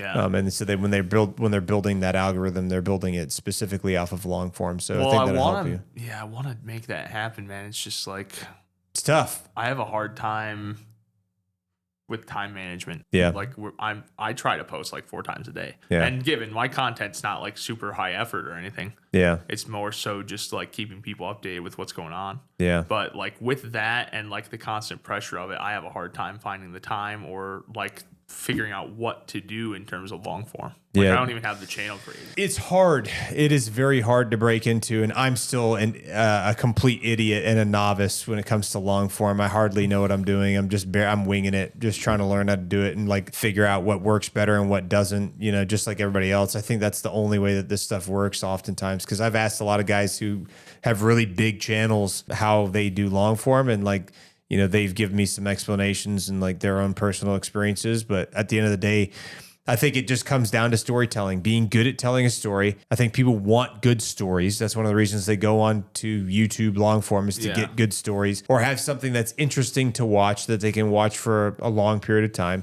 I think for you, your story is interesting enough and relatable enough to a lot of people that you would be able to build a good long form channel. If you talked through like giving your personal reflections, your personal experiences. That's the thing, bro. I've had this discussion with several people this year. I have done a very bad job capitalizing on my virality. We get recognized every day. That 500 million views, that's not a small amount. Yeah, like, but I don't think that's as important as your story, though, the virality piece. No, but I mean in terms of like the YouTube content, right? Like taking advantage of that recognition to like grow a channel. You mean like keeping that momentum, like maintaining the momentum? No, more so like taking advantage of the fact that I have a face or I have like a persona that can be recognized. Yeah. Because with YouTube thumbnails, right? If people see my face on a thumbnail, they will have. There's a good chance they might have seen it elsewhere. Yeah, right? So like that in and of itself, I think is a reason that we should have been doing YouTube this whole time. It's never too late to start. Because if people are recognizing me at Walmart and Target and the gas station, if someone sees my face on their YouTube feed, they might have that same connection. Yeah, you know what I mean. I would encourage you to start today. Or start this weekend. I think at the end of the day, like it's never too late to start. The internet is so overly saturated with so much crap from so many different people and so many bots and so many like fake stuff and slop and all this AI stuff. I think people now more than ever, especially with the AI slop that is oversaturating the entire internet and the AI and the bots that are everywhere that are just fake interactions, not real. People are craving authenticity and they're craving genuine content from people like that are telling their story or inspiring others to do something to make themselves better. And I think that your story told in long form is something that a lot of people could identify with, because I can tell you right now, a load of people are having a hard time losing weight. And they've been fighting that uphill battle their whole life. Hard time losing weight. But that's what I'm saying. You even saying that, like, you've lost 200 pounds, 250 pounds, right? Yeah, 210. 210? Yep. You've lost 210 pounds. That's an entire person. There's a lot of people out there that haven't gotten anywhere close to that are looking to somebody else who is like them and also fighting that same uphill battle to reassure them that they can do it. Because that's one of the reasons that make that weight loss is so hard, especially for folks that are so big, is it is such a slow process. It does not happen overnight. We are wired for instant gratification. I've bitten myself in the ass with the frequency of posting. Like, we've been rewarded for how much I post. Yeah. But at the same time, dude, the difference, it does not happen on a day-to-day basis. No. Right? Like, I have to zoom out quite a ways to be like, hey, look at how far I've come. Yeah. Right? So I'm showing myself so often that it's like people are like, oh, he's not he's not making progress or whatever. Yeah. It's like, because I've posted 3 videos today. Yeah. You know, and then I posted yesterday the same too. Yeah. As I did in the 3 videos that I posted yesterday and the 3 videos that I posted the day before yesterday. Yeah. You know, it's kind of a double-edged sword, because like if I post less, I think it would be more meaningful, but it is our job now. Yeah. And even with the lack of differentiation in like visually for the progress day to day, I still think it's content that adds value. It does, 100%. And here's the thing. So the people that I've seen that have been most successful in the social media world are people that are able to maintain consistency. The people that I've seen that have been the most successful in the weight loss world are the people that can maintain consistency, right? It's all about staying consistent. Yeah. It is hard. Growing on social media is a hard thing. Yep. Losing weight is a hard thing. It is not easy. It does not come naturally. I don't know anybody that just naturally loses weight without having some sort of help, some advice, a good diet, a good structure to their life, doing cardio, all of these things. Same thing can be said about social media. I don't know anybody that's super successful that has not been consistent, unless they're like those one-offs and twosies that maybe they go super ultra banana virals and they just made, like the Hawk Tuah girl, for example, is one example of that. Now, say what you want about her. Like I'm not here to judge her. I'm not trying to cast judgment on anybody, but she's one of those rare scenarios where one video made them famous pretty much overnight, right? That doesn't happen to most people. Most people do not go viral overnight and then they've had their whole life made and now they can just make millions of dollars. Yeah. I've been working at this for like 4 years at this point, and I am not independently wealthy. I am grinding every day. I have to get up every morning at 4:30 so I have time to make the videos that I want to make before I go to my actual job every day, because I don't have time to make it while I'm there, and I shouldn't be making it while I'm there. And I also don't have time when I get off of work, because usually when I'm off work, I'm going to the gym and I'm taking care of my mental health and I'm taking care of my physical health, and I'm trying to cook dinner. I'm trying to spend some time with my wife. I'm trying to pet the cat. I might have stuff I need to clean at the house. Like, you know, there's a lot of stuff going on, but don't even look at the views. Don't look at that stuff. Post the things that you want to talk about if you believe it creates value. And what you do does create value. Even if you're just posting these little updates, even if people don't feel like there's a lot of difference between this day and this day, that doesn't matter. None of that matters. Really, what matters is you stick with it. I've lacked consistency personally, not in posting. I've been very adamant about the posting. Yeah. Right? But that is another thing, dude. Like, I think for me, it's just showing up is the most important thing. Yeah.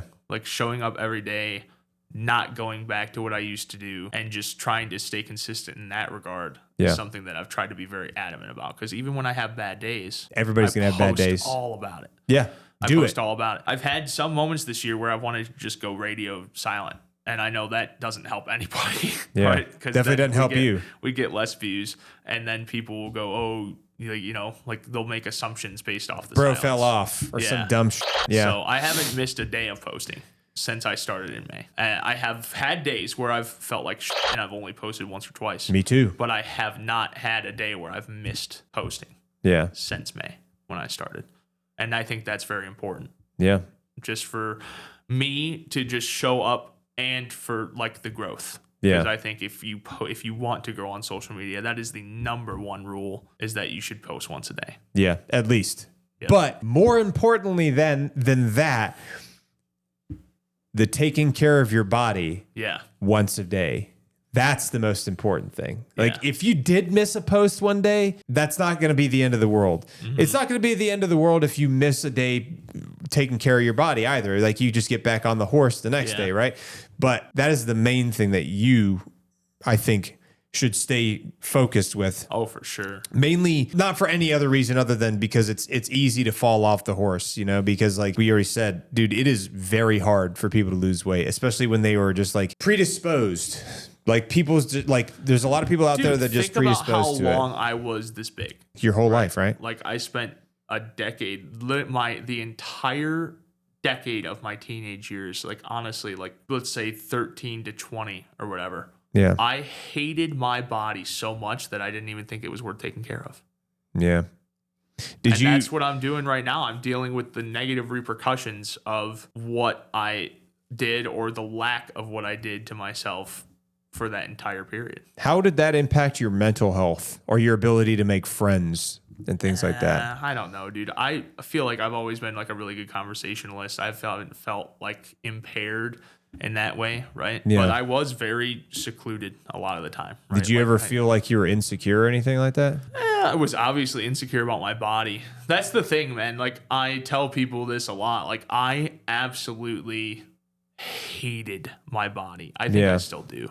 But I've always been very confident in who I am and like what I believe in. So I just need to have the body to match that like inner confidence, right? Because I really love who I am, but I hate what I am. You know, it's interesting. Like, there's a lot of different people that have different perspectives about how they perceive themselves. You know, when I was younger, and I'll share just a little tidbit for me, I had very low self-esteem when I was a younger guy, very insecure about the way that I physically appeared. I've always been skinny my whole life, mind you. And I was still insecure about how I looked and how I felt and how I appealed to women, you know, what they thought of me. I always felt like everybody like else was better looking than me. They were more fit than me. They looked better than me without their shirt on. I always felt like I was never good enough and that nobody wanted to be friends with me. And part of that was because of the fact that I, at the time when I was younger, had a hard time making friends. We moved around a lot when I was a kid. And so like we would move every 4 years, not because my parents were in the military, but because of like their jobs and stuff. And so it was hard to make friends because when you move to a new area, it's like you don't know anybody there. Most of those people have lived there their whole lives. They grew up there. They've already got all their set group of friends. Like they don't really have any interest in like accepting a new friend in the fold that came from out of state or out of town that they don't know. And so it was hard for me to make friends as a younger kid. And I had a lot of self-esteem issues, of course, when I was younger too, for different reasons, right? And as I've gotten older and got more comfortable in my own skin, part of that's my brain development. Like your brain is, as a man or as a guy, your brain isn't even fully developed until you're 25 years old. You don't even know who you are yet. And as you get older, you get more comfortable with who you are and you learn more about yourself and learn what kind of a man you want to be or what kind of a man you are. And you learn more about like things you're interested in, the kind of people you want to surround yourself with, the kind of people that you want to emulate, because usually the way that it goes is like, I try nowadays to surround myself with people or spend more time around people that I believe I want to be more like, or people 100%. That I look up to and I respect, or people that I aspire to be like, or things like that. And like they say, imitation is like the highest form of flattery, right? Because it's that person looks up to this person so much they want to be like that person. Maybe not like I want to be a duplicate or a clone or something. I want to have character traits or be like that person because they're doing this, that, and the other thing so well, or they're so successful, or they look great, or they're taking good care of their body. So I always find it interesting when folks that are in adverse situations like yourself when you were younger, growing up, being a much heavier set guy, are able to still maintain a level of confidence in their thought. And like there's I've seen a lot of different folks that some people have a heavier emotional toll from being heavier than others. You've always, at least to me, I've always perceived you as being relatively confident in where you're at, not happy with where you're at necessarily, but Dude, but that's confident. The thing, bro. Like so many people like give me shit for like, calling myself fat and stuff. Yeah. Like, do you see me? Like, don't gaslight me. Don't gaslight me. Don't give a Don't gaslight me, bro. I do not give a I am a fat guy. Yeah. I am a very fat guy. Take away the fact that I've lost 210 pounds in the last 2 years. Yeah. I'm still a severe case. Yeah. I'm still dying in my 30s if I don't do something. Yeah. Like, that's the reality of the situation. And I don't care if that's like, oh, you shouldn't say that about yourself. You shouldn't be so hard on yourself.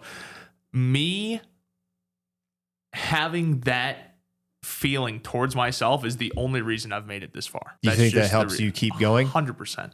Being aware of the position that I'm in and taking ownership of me being the one who put myself in that position is the only reason I've made it this far. Jocko probably loves hearing that, though. Taking ownership. Yeah. You've seen his book, right? Extreme Ownership. Oh, yeah. Jocko Willink. And it's true. Like, taking ownership of yourself and responsibility for yourself is a tough thing for a lot of people to do. Because once you want, like, a lot of the comments are like, oh, your parents must have treated you poorly or whatever. This is child abuse if you were 200 pounds by the age of 9. It doesn't matter. Even if there was an outside factor, if you stop blaming others and you stop blaming other, like, possibilities, don't blame anyone or anything else, and you just own it. You own it. Did you get along with Jocko pretty good when you met him? Oh, yeah. Did you mention anything about taking ownership to him? Oh, yeah. We've had a lot of conversations about that kind of stuff. What was his response to that? So, like, we were talking, when we were in Philly, we were talking about, like, the pain of discipline versus the pain of regret, right? Which is, like, you can get pretty deep into conversations with someone like that. He can get real philosophical. Yeah. Like, you can get pretty deep pretty quick. But, like, dude, that's the dumbest part. Like, even this far into the journey, I still struggle with a lot of the stuff that I always have. That's just the reality of the situation. I do too. Like, I had so many years of just eating like whatever the hell and having like such an unhealthy relationship with food, where I'm still at a point where I struggle with like really simple, dumb ass food decisions. Like what, for example? I know that it's not cohesive towards my goal. Like, even if there's like chips laying on the counter, bro. Yeah. Some like really dumb little shit like that. Like a little handful of chips or grabbing like a cookie or something, you know? Like, I don't give into it every time, but I still struggle against it. Bro, I struggle with cookies too. Very frequently. I'm gonna be real with you. I still have moments on a near daily basis where I have to like consciously make the decision against something that I want to do. Yeah. And that's the reality of the scenario. My wife bakes cookies around the holidays, and there's a huge bowl of them at my house right now. I ate 7 yesterday before I left on the plane, and I told her, I was like, can you please take these to work on Monday and give them away? I don't have like the discipline to not eat a crap ton of these if they're laying around. Yeah, dude, my mom is great, man. She loves the cooking and baking and stuff. She makes these treats. She makes all these keto treats, like low carb, no sugar added. But you know what keto means? Fat. Lots of fat. Yeah. So she made a batch of peanut butter balls that are sugar-free. They're probably so good. They're so good, dude. They're made with like the best ingredients you can make. I love peanut butter balls. They're really small, and they're 85 calories a piece. 85, So if I have one of them a day, and I log it in my FitnessPal, I'm like, wow, that was a lot of calories for like, 5 seconds of popping it in your mouth? Of mouth pleasure? 5 seconds of mouth pleasure? 5 seconds of like gratification or whatever. And then if you have 2 of them, that's like 170 calories. And that's like a legit like protein shake. Or like then you start to get into the arena of like, holy shit, I could have done something way better for these calories. That's the hardest part with this stuff, is like struggling with that and then being honest with yourself and tracking all of it. Tracking is the hardest thing, I think. Do you know how hard it is to give in to like a dumbass little urge like that and then go into MyFitnessPal and type it in? And have to log it in? That sucks, dude. Yeah. Having to go in and show that I ate like 85 calories of a freaking peanut butter ball that had literally is not cohesive towards my goals whatsoever. Yeah. But then having to be honest with yourself and actually logging it, that's just as hard for me as knowing that I made that poor decision. Yeah. You know? Yeah, because that's one of the things that I think a lot of folks who are overweight struggle with, is the whole accountability aspect. Because I have a lot of friends that are like into the fitness industry, really big. Yeah. Got a lot of friends who are bodybuilders, a lot of buddies who are IFBBs and all that stuff. But a lot of the friends I know that own fitness program companies and stuff that basically like sell their programs, and they have people that help like guide people through programs. A lot of the times where people are failing themselves, they, instead of taking responsibility for bad decisions that they've made, they say your program doesn't work. And I stuck to it to the T. I did exactly everything that you told me. The little handfuls and nothing of food, works. But the little handfuls of food and the little things that they didn't track. Yep, the little things, the little snacks, the little breaks, the little, I won't do cardio this day, or maybe you know, like little things that they changed that they didn't stick rigidly. If you viciously and violently stick to that exact, very deliberate plan, that regimen, and you don't stray from it at all. Yeah. Not even in a little bit. There's no room for error. When you're talking about pounds and you're talking about ounces of fat off your body, you have to ruthlessly adhere to it. If you deviate even slightly, it jacks the whole thing up. I have been so unbelievably inconsistent this year. It's ridiculous. Like I didn't even realize this. Someone my size, 6'5", 450 pounds, doing 10,000 steps a day burns. There were a few different calculators, but it burns like between 9 and 1,100 calories. 9 and 1,100 calories a day? Per 10,000 steps at my weight is what the calculator said. Even if it's half that, bro. Wow. Even if it's like 500. How many steps a day are you making or taking? I haven't been doing. Do you have a Whoop? I have a Garmin. A Garmin? No, so the thing is, I just bought a treadmill because I was sick of making excuses because this fall I've been super inconsistent with my steps. Okay. I haven't been reaching my step goal every day. I haven't had a streak of 10,000 steps a day in a long time. Okay. Right. So I bought a treadmill. So because it's, you know how it is outside here, bro. It's freaking freezing, dude. If I go out there on the ice. Yeah, you go out there and slip and bust your damn ass. I've been on my ass many, many, many times in Michigan winters. I bet. You know, the weather started getting nasty. We started doing a lot of traveling. I let the 10,000 steps a day fall off. But think about how much progress I've been missing out on just for that one, not small factor, but just from that one factor that I let get away from me. Yeah. Because now that I've implemented it again, like I got on the treadmill for 30 minutes before coming here today. Yeah. And it's not easy for me. I actually think walking on the treadmill is harder than walking outside for me. Why is that? Something hurts my back more. I don't know why. It might be the incline or something. It doesn't matter. Do you put it on an incline? Yeah, like 2-3% to start. Okay. But like that's the thing, dude. Like I didn't realize how much that one factor was impacting the pacing, because I've been missing out on 500 calories a day, 900 calories a day, whatever. That's 1 to 2 pounds of fat a week. 500 times 7, right? It's 3,500 calories above or below your maintenance will make you gain or lose a pound of fat. Yeah. So I've been losing out on 1 to 2 pounds of fat loss per week just because I haven't been getting my steps in. That's it. That's freaking nuts. It adds up. It adds up, especially when you're talking about losing pounds like that. Everything matters, man. Everything matters when it comes to this. And this is why a lot of people fail, because they think that, I mostly stick into the plan for the most part. Well, if you're not ruthlessly adhering to it, like very rigidly, it's not going to work. And then people, what they end up doing is they blame the coach or they blame the plan, and they say, well, the plan's just trash. That's why it didn't work. Yeah. Not, I didn't stick to the plan. I should have stuck to the plan and maybe it would have worked for me.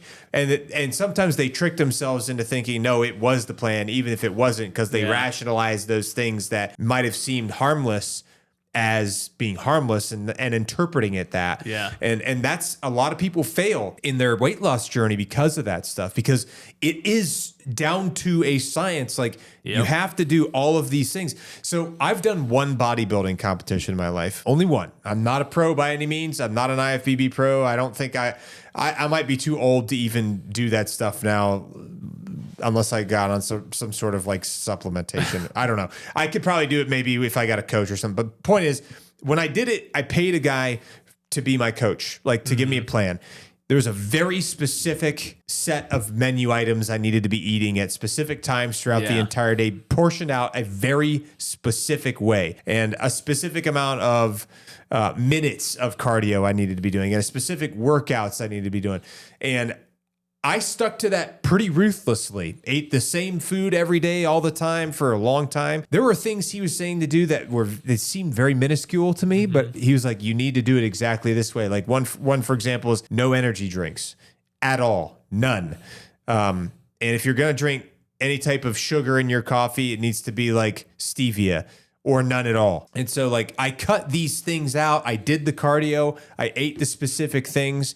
And I saw a lot of dramatic results. Like that was the most cut I've ever been in my whole life. I was tired because I wasn't eating very many carbs, but that was the most shredded I've ever been. I was like freaking shredded. I was also very skinny, and I'd lost a lot of strength, because during that period of time, you lose a lot of strength just because you're not eating enough calories to bulk up. So, but I ruthlessly adhered to it. And I saw the results from it, but I don't like, if I had been just like snacking here and there on things, or not doing the cardio or not doing this thing or that thing, I don't know if that would have been the same case because and especially if I was somebody that my metabolism worked in a certain way where I stored more and I had to work harder than other people. Because oftentimes folks that happen to be overweight oftentimes have to work harder than other people to burn the same amount of calories because maybe your body just doesn't metabolize calories as fast, because everybody's got a different minute differences. Well, there's two sides to that too, right? Because when you're bigger, you also do burn more. Like your metabolic rate is higher because of how much mass you have. Right. So it's a very interesting dynamic. It varies depending on the individual. I'm at a point now, dude, where I'm literally sending my MyFitnessPal screenshots to a guy every single time I eat. Really? Literally, yeah. I'm no joke. Yeah, I'm sending every single, I send the snacks category, lunch, dinner, and breakfast separate. And I'll send them screenshots of my macros and my nutrition facts and every single thing I ate the day. Is peanut butter allowed in your diet? I mean, anything's allowed. As long as it's more about calories? Well, yeah, it's calorie and protein goal. Right? Okay. So if I hit between 200 and 250 grams of protein and I stay under 2,500, that's it. How many grams of protein? 200 to 250. That's your goal every daily, day? Yeah. Where do you usually get that from, do you think? I eat a lot of chicken. Chicken? I've been eating a lot of chicken, yeah. Okay. I'll supplement it with protein shakes a lot of the time. Like those Jocko Molks are 170 calories, 30 grams of protein. So I'll mix one of those with cold brew and make a big protein coffee that's 180 calories, 30 grams of protein. Do you shit your brains out afterwards, or? Yeah. Sometimes. It cleans you right out, dude. Sometimes, dude. It's ridiculous, bro. It's 300 milligrams of caffeine or something. Plus protein, which plus the protein, that's a straight gut punch. That's what I start the day off with sometimes, but do you eat a lot of eggs? Not as much. Why not? I don't mind them, but dude, for me, the macros on eggs are not the best. Really? An egg has 80 calories and 6 grams of protein. I don't know. So it's not bad, but it's not I'd rather have meat. Yeah. Like straight meat. I do a lot of salads, bro. Do you really? A big thing for me, and the internet hates this, bro, but I like volume eating. I like being able to have a lot of food for my calories. Yeah. It makes me more full. It makes me less likely to mess up later in the day. So vegetables? Big salads, bro. Big salads? Big salads. I'll use an entire head of romaine. No kidding. Chop it up in a big bowl. Throw, croutons, chicken, whatever onto it. Mix it up, eat the whole thing. How much chicken did you put on them usually? 10 to 12 ounces. That combined with protein shakes and maybe, fruit or whatever is usually what I eat in a day. Yeah. Has anyone ever talked to you about doing the carnivore diet? Oh, I'm sure.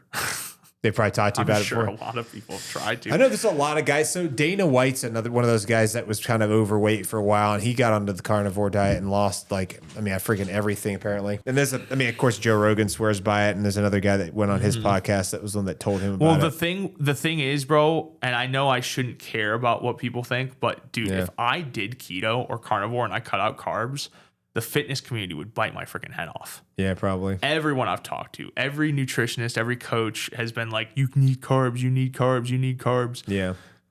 That's everybody I know too, yeah. It makes sense, but I had a lot of success with keto. Listen, man, I've lost and gained 100 pounds 3 times. So I've been through the ringer with weight loss. I've done all the diets. I've done everything. And I know for what works for me at this point. But when I was doing keto in 2021, I lost 50 pounds in the first 6 weeks.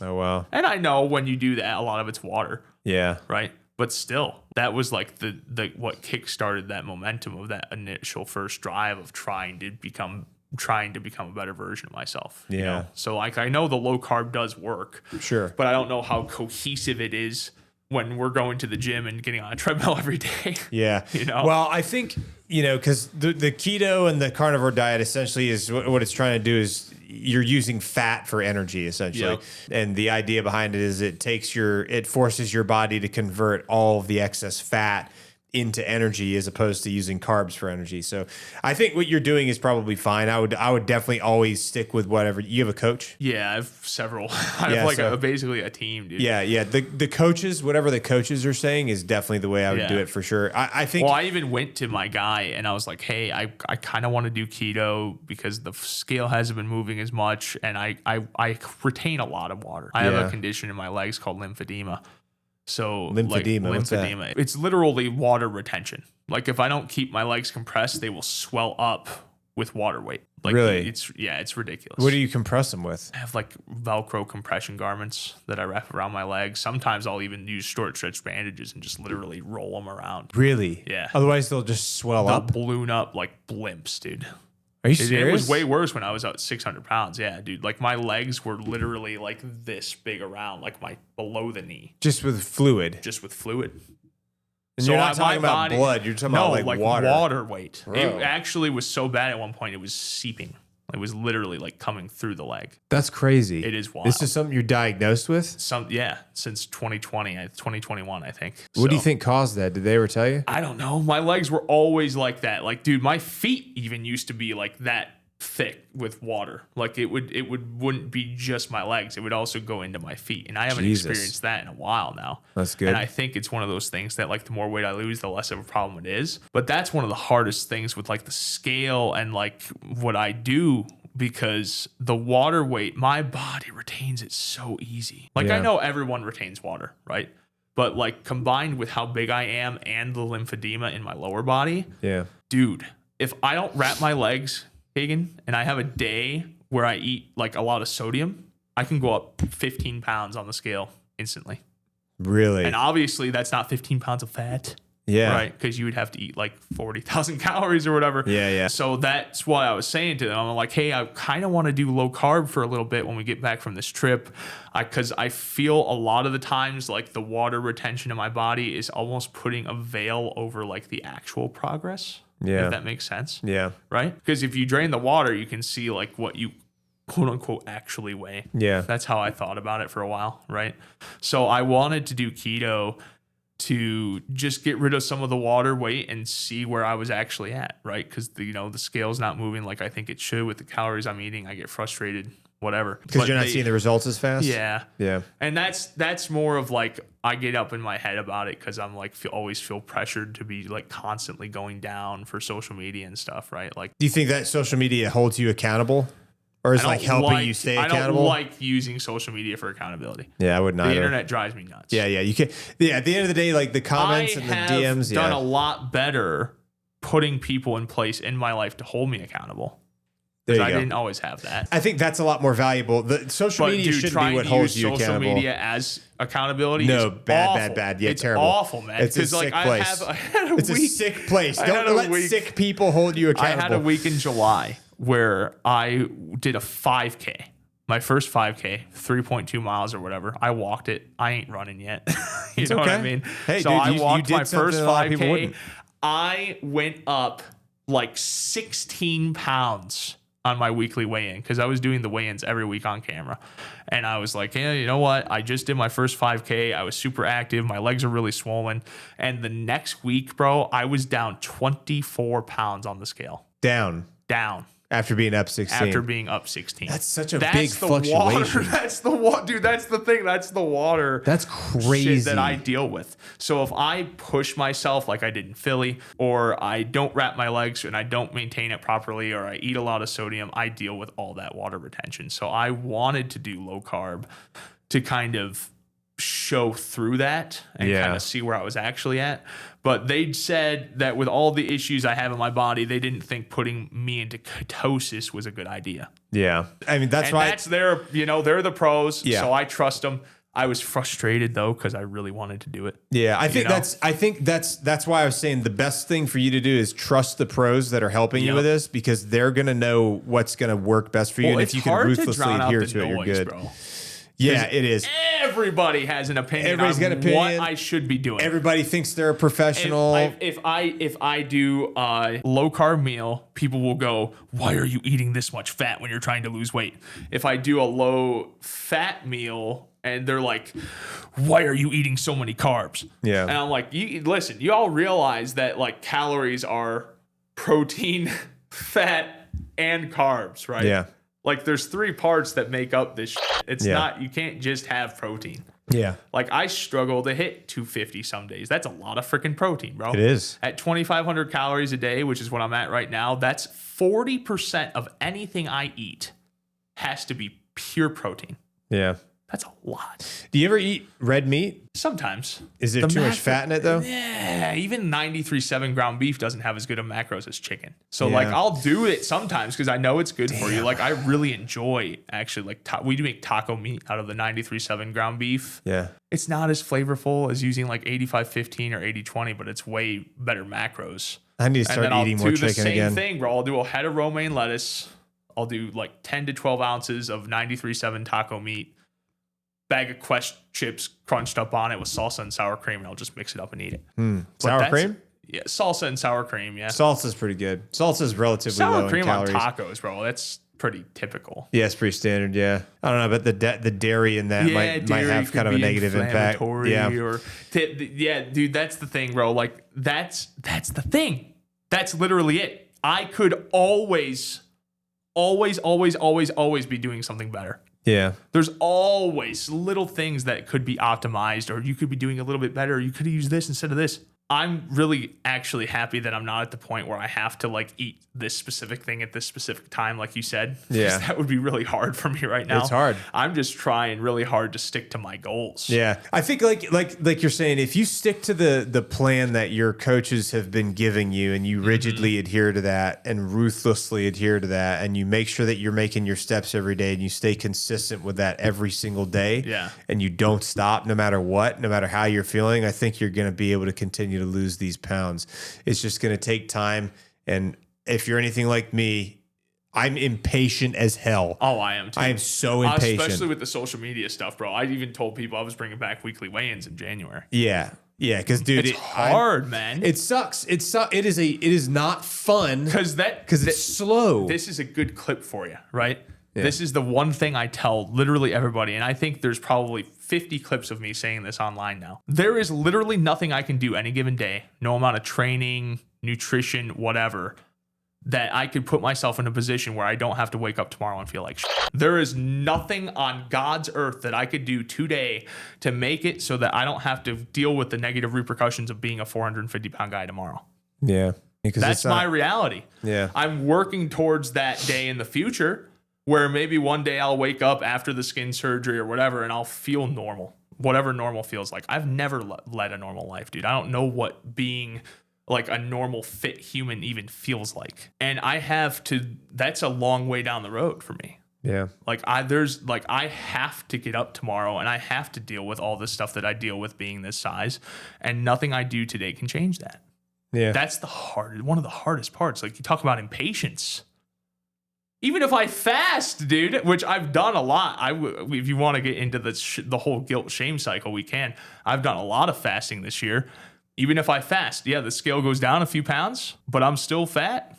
I still deal with all the stuff that comes to do with fat. So even if you deprive your body of all food altogether and you have the willpower just to not eat, yeah, I'm still at a point where it doesn't matter. I'm still going to have to get up and deal with all my fat man problems. I don't know anything about fasting I've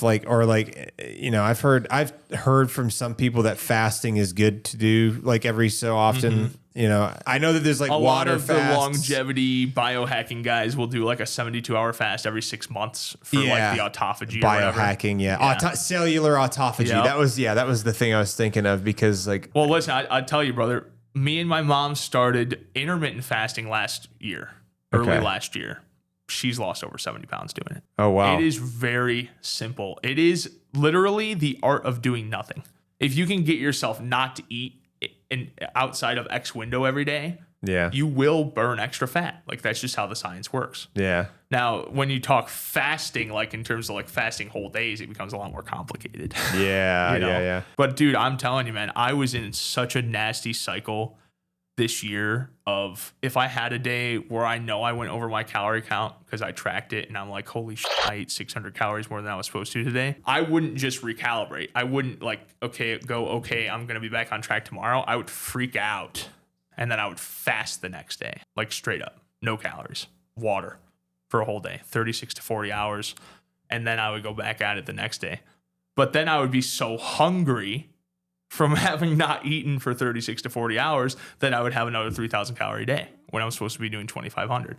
And I was in that nasty cycle of like almost punishing myself with fasting just to stay on track, which was still had me in a deficit because I was eating I was overeating, and then I was starving myself, and I was doing that over and over and over, which still, when you average it out, put me in a big deficit, and I was still losing weight. But it was so unhealthy, bro. Yeah, that's not healthy to do it that way. It was disgusting. Like, even like that's part of why the scale hasn't moved this month, because the people I'm working with don't want me doing that. Yeah. I've eaten every day for the past like 2 or 3 weeks. I haven't done that this entire year. Literally. I haven't had a 2 or 3 week period where I haven't fasted. Really? Yeah. So right now, like, this is the first time this entire year, we're in December. This is the first time this entire year that I've actually been like eating every day and trying to just calibrate and not let myself go back into that overcompensation guilt shame cycle. You said they don't really have a set nutrition plan for you. They're just saying, here's your macros that we want you to meet. No, because I know what works for me. You know, like the salads and the high volume eating and stuff works really well. I've been pretty dialed in this week. I've been getting like, I had 2 days in a row where I ate like 2,506 calories. Like literally like 2,506? Yep. Like literally like within 10 calories of my goal. And I was hitting my protein every day. It's pretty dialed in. I just have to really, the discipline part is not easy, you know, because it's not hard to mess up the goals, especially with like the mental stuff, dude. Like I had a couple nights ago where I was really in my own head and I felt like shit, and I wanted, like, literally I noticed in the moment when I was having that mental bump in the road or whatever you want to call it. When I was having that moment, I wanted to eat. Straight up. I didn't do it. What was the mental thing you were dealing with? I was just like upset about a comment or something, like something stupid. Like I get up in my head about all the time. Right? Upset about a comment? Yeah. You remember what they said? Oh, dude, it was just another one of the people that is like calling me a liar or whatever. I have a lot of people that claim that I'm untruthful about like what I eat and stuff. And I don't give a shit when someone insults me, but I really don't like it when someone attacks my character. Oh, dude. I have a really hard time just like brushing that off. Yeah. So I was all upset about comments or whatever. And I noticed like in that moment, like I literally felt like I just wanted to eat something. I didn't do it because I had already sent the guy all my FitnessPal stuff and my calorie count, and my macros. So I didn't eat. I went to bed. But dude, in the past, if I was in that mental state, I would have ate like a freaking tub of ice cream or something, bro. Yeah. Like I would like make yourself feel better? Yeah, I wouldn't have given your feelings, you say? Oh, yeah. for sure. I've done that before too. Like that's the thing. When I was at one of Jocko's leadership events a couple weeks ago, and they taught the whole concept of detachment, right? Like taking a step back, taking a breath, removing emotion from the equation, and assessing a situation before acting on it. Dude, emotional decision making is probably how I reached 660 pounds. That's what all those bad food decisions were. They could probably, mostly all of them could be categorized as emotional. Yeah. You know? So I had never even considered the thought of not taking emotion into account when making a decision, you know? So that's what I did that night a few nights ago, man. I thought about it, you know? I was like, I took the emotion out of it and I asked myself, like, was it cohesive towards where I wanted to be? And obviously it wasn't. So I didn't do it. Now, I can't tell you that I can do that every single time I have those thoughts, but that's a skill that I've been trying to teach myself, because that, like you said, the consistency is the most important thing, and I haven't had that. Yeah. You know, I've noticed, especially, and like you're saying, there's people that are say wild stuff on social media, especially on Instagram. I would say that, especially when you're doing this type of thing, Joe Rogan constantly says, don't read the comments. I know, dude. Don't read the comments. Don't read the DMs. Every successful person I've talked to this last year has basically told me the same thing. I have gotten better about it. There's been some times where I still read the comments, but most of the time I don't. And I don't go back to check to see what people's responses are and things. I just post and I ghost, and like, you know, maybe once in a while I'll check if there's like somebody's talking, but that's something I've dealt with too, because I have people questioning my integrity, questioning my honor, questioning like what kind of a person I am. And none of those people know me if they're doing that stuff, because like like if they knew me, they'd know that I was like an honest, upstanding, like honorable, intentioned person.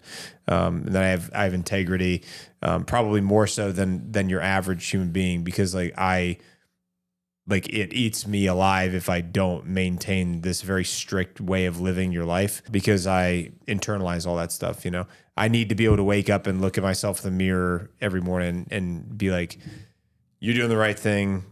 You're being a good representative of whatever organization you're part of. You're being truthful with people. You're making an attempt to help people, and you're doing positive things that impact people in a positive manner.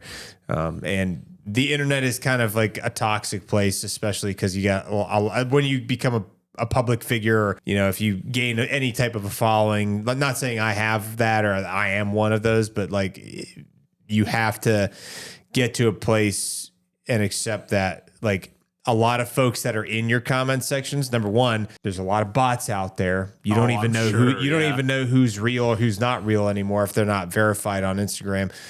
Verified on X, maybe a little bit different story, because like that, a lot of times it's kind of up in the air, like who they are. But I do know that just from experience, most of the people that are saying nasty stuff that I've seen are either bots or they don't know who I am and don't know me at all. And they're not going to know me. They're not going to learn who I am from one post. I need to practice what I preach, dude, because I've said for a long time, right? Like, why would you take heed of people that you don't love or respect?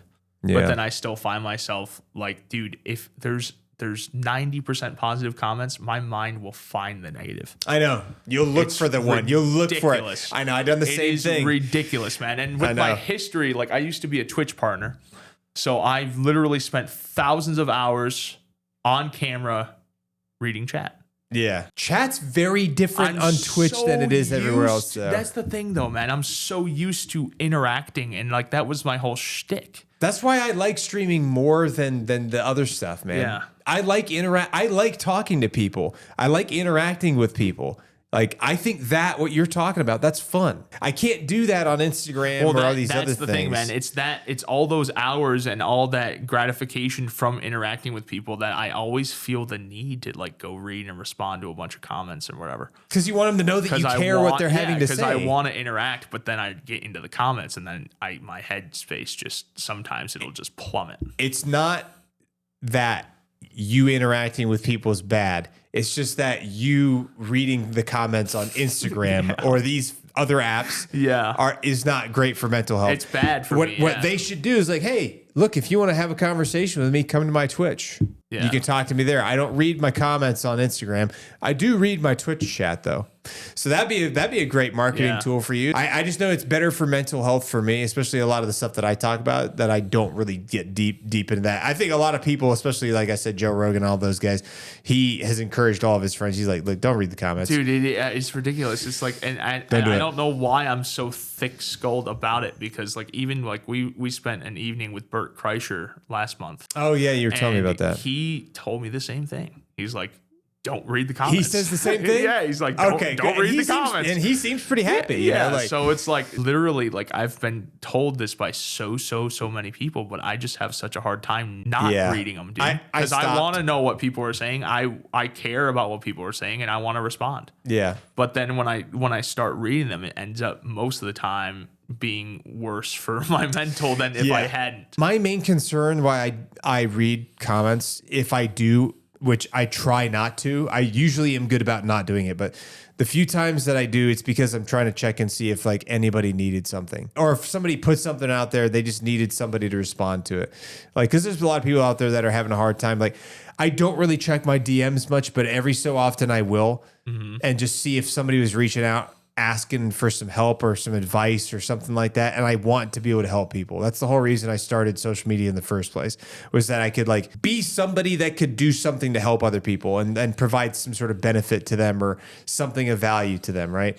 And so that's the only thing that's kept me going back to deal with that punishment. Cause like for every, negative comment, there's usually like 5 other comments that aren't necessarily negative about me. Or a lot of times I'll post something that's about a current event, and like I'll have a whole bunch of people attacking me for not covering something else, or for choosing to cover that, or covering it in a certain way, but a lot of times I'll also have people that are like just commenting on it. It doesn't have anything to do with me.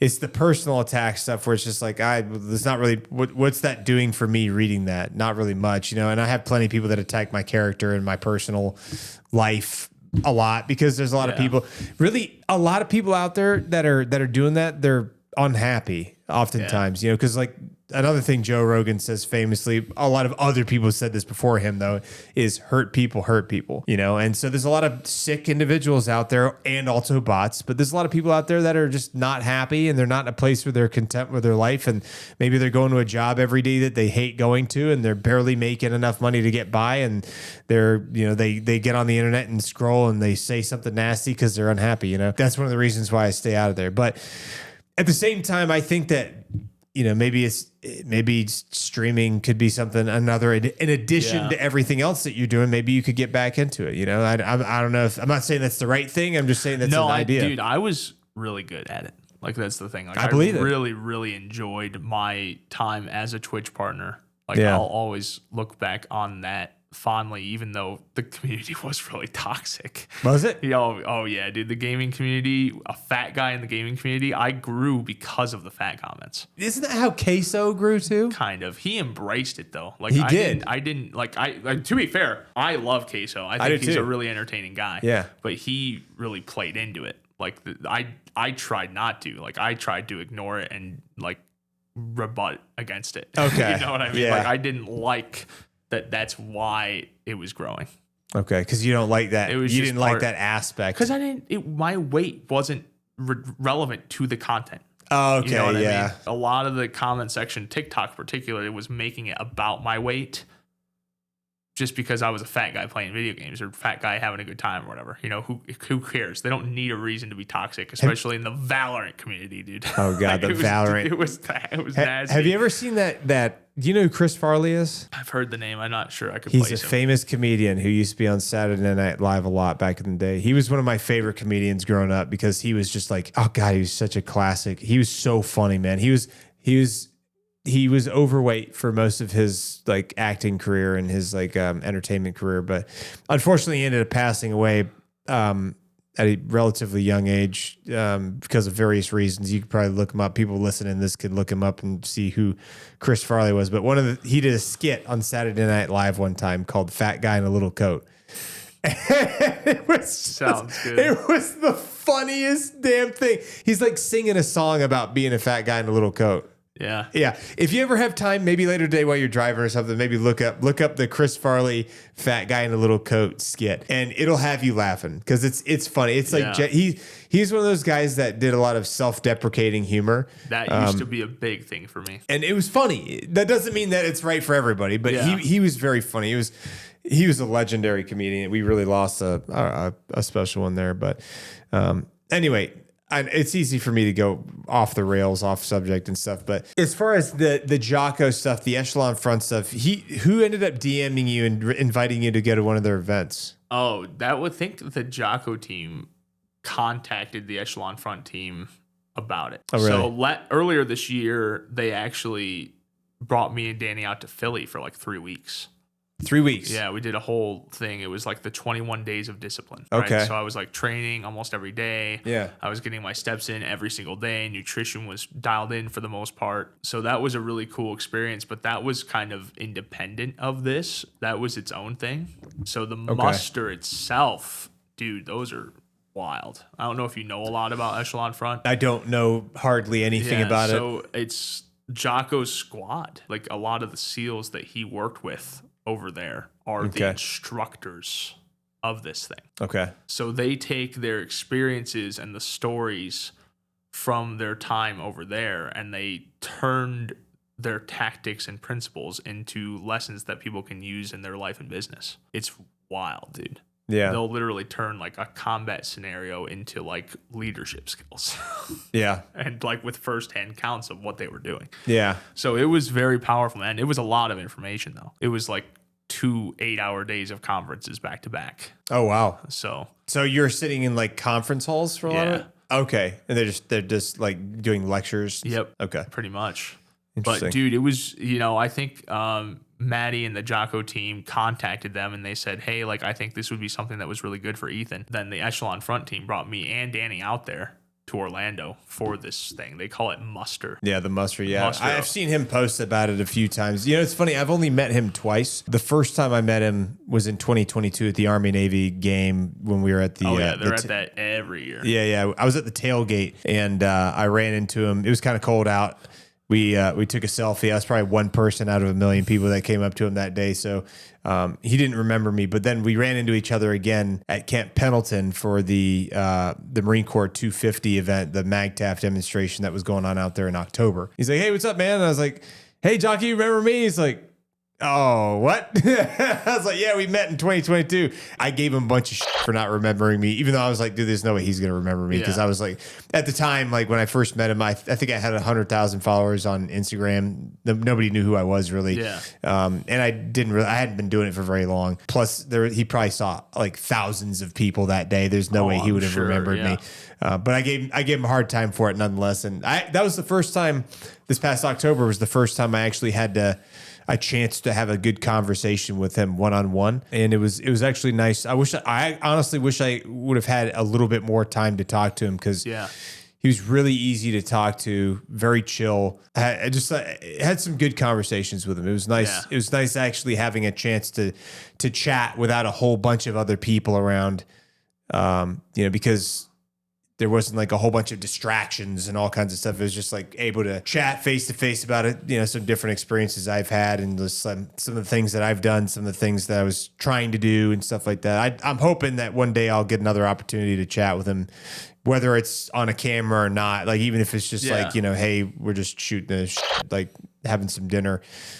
Just because like he's got a very unique perspective on a lot of things in life. And I think that there's a lot of driving factors from his personal life and his experiences that have led him to become so successful, wildly successful, in fact. But he was very genuine, very like everything that you see on your phone or your TV or whatever is like, that's him. He's not like putting on a front or pretending to be one way in front of a camera and another way when he's not on camera. Like he's the same guy, both on and off camera for my personal experience. Oh, for sure.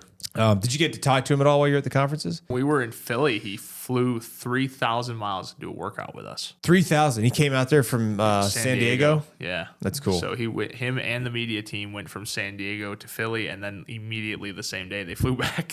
Same day, pretty much. Yeah. Wow. I think they got in like the night before. We did the workout in the morning. I didn't know he was going to be there.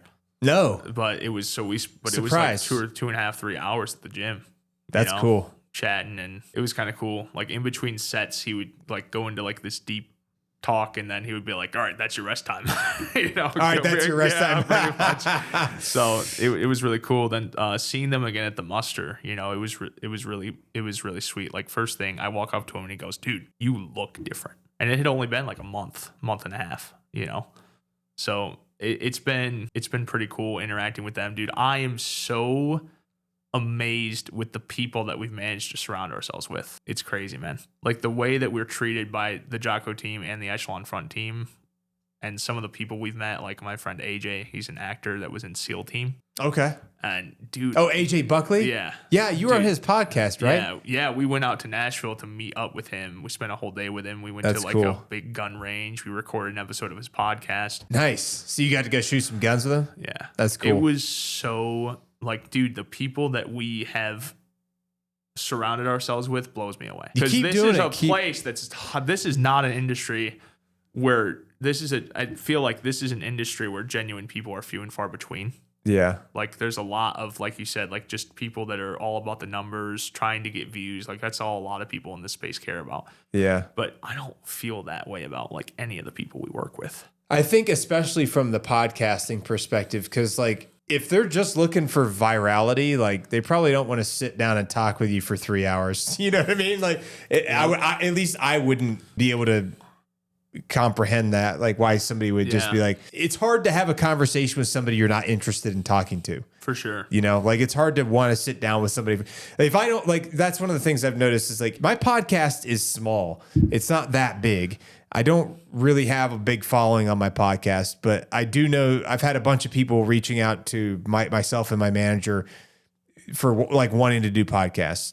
Mm-hmm. And Some of them like I respond to when I can, and some of them I don't, or some of them I shoot over to my manager. Like I don't want to just go on podcasts for virality's sake. Like I don't want to just interview people that I think would do well on YouTube or Spotify.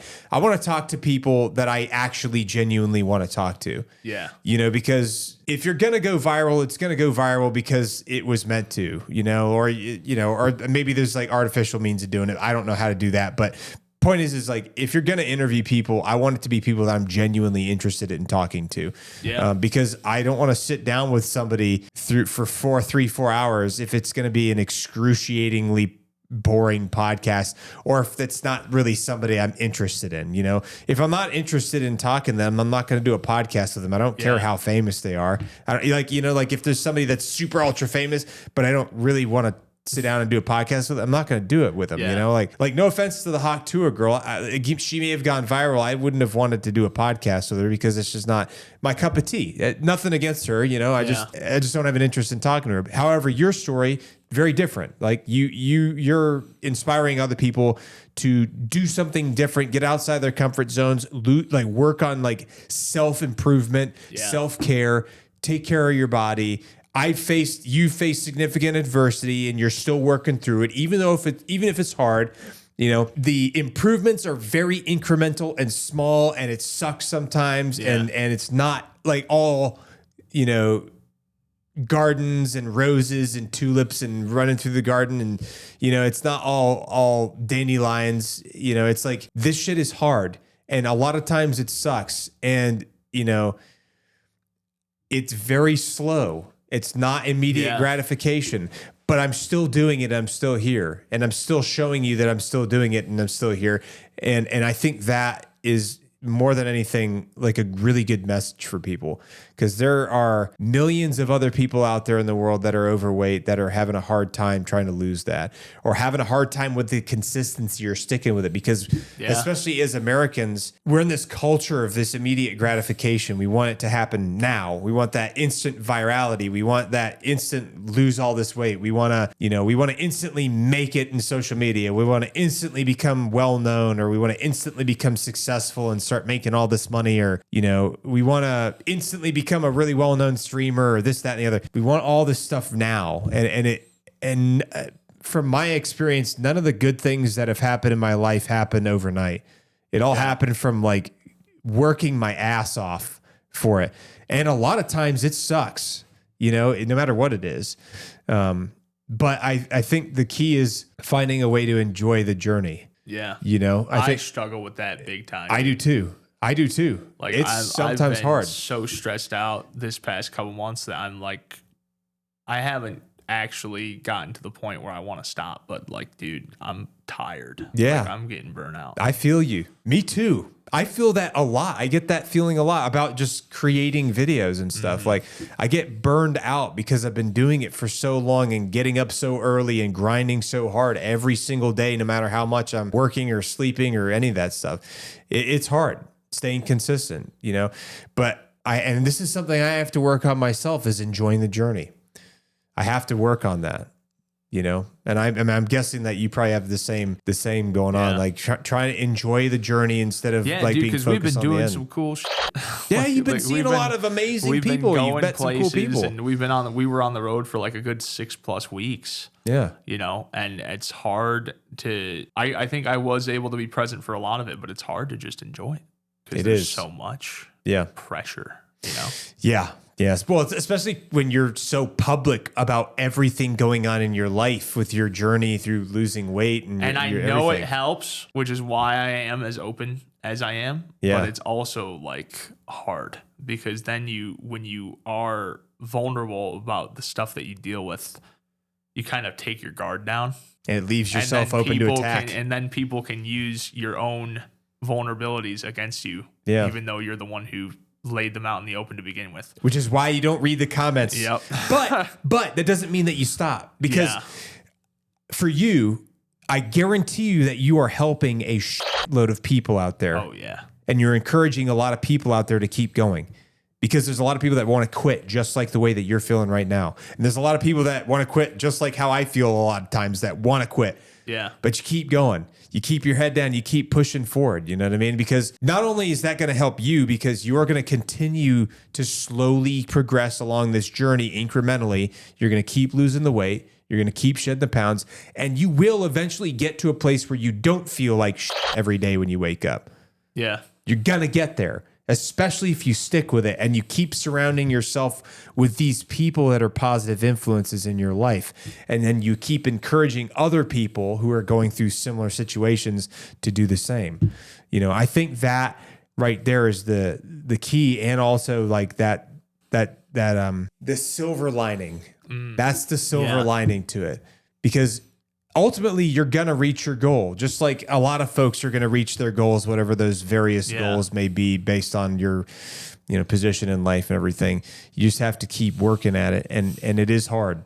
And it is hard to keep doing it even when it sucks. Because a lot of people, all they see a lot of times is just like the successes. They might see like the snapshots of the successes or the small wins here and there. They don't see the struggle you went through to get there. That's one of the weirdest parts about this space on social media, because much like other parts of social media, a lot of people will kind of only show what they want to show. Yeah. Which, don't get me wrong, sharing the wins is good and it motivates. There's no downside to it. And then you've got people that film themselves in fake private jets that are basically just to make it look like they're rich. Well, like talking about weight loss specifically, right? Like even if I only shared the good moments, it would still help people, right? Sure. Like it's still motivational to see someone who went from point A to point B.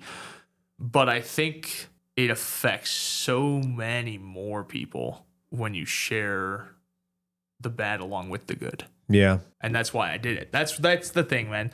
When I started these pages, I had no intention of growing for a year at least, right? Because I was thinking, okay, if I start documenting this journey now, when I get down into the 300s and I'm getting close to having skin surgery, that's when it's going to start, like even after the skin removal surgery or at the point of the surgery, that's when I expected people to start like really flocking in, right? Because the before and after of a 6'5", 660 pound guy. You're 6'5"? Yeah. Is God damn, you're taller than my brother. It's ridiculous, bro. 6'5", 660 pounds before and after.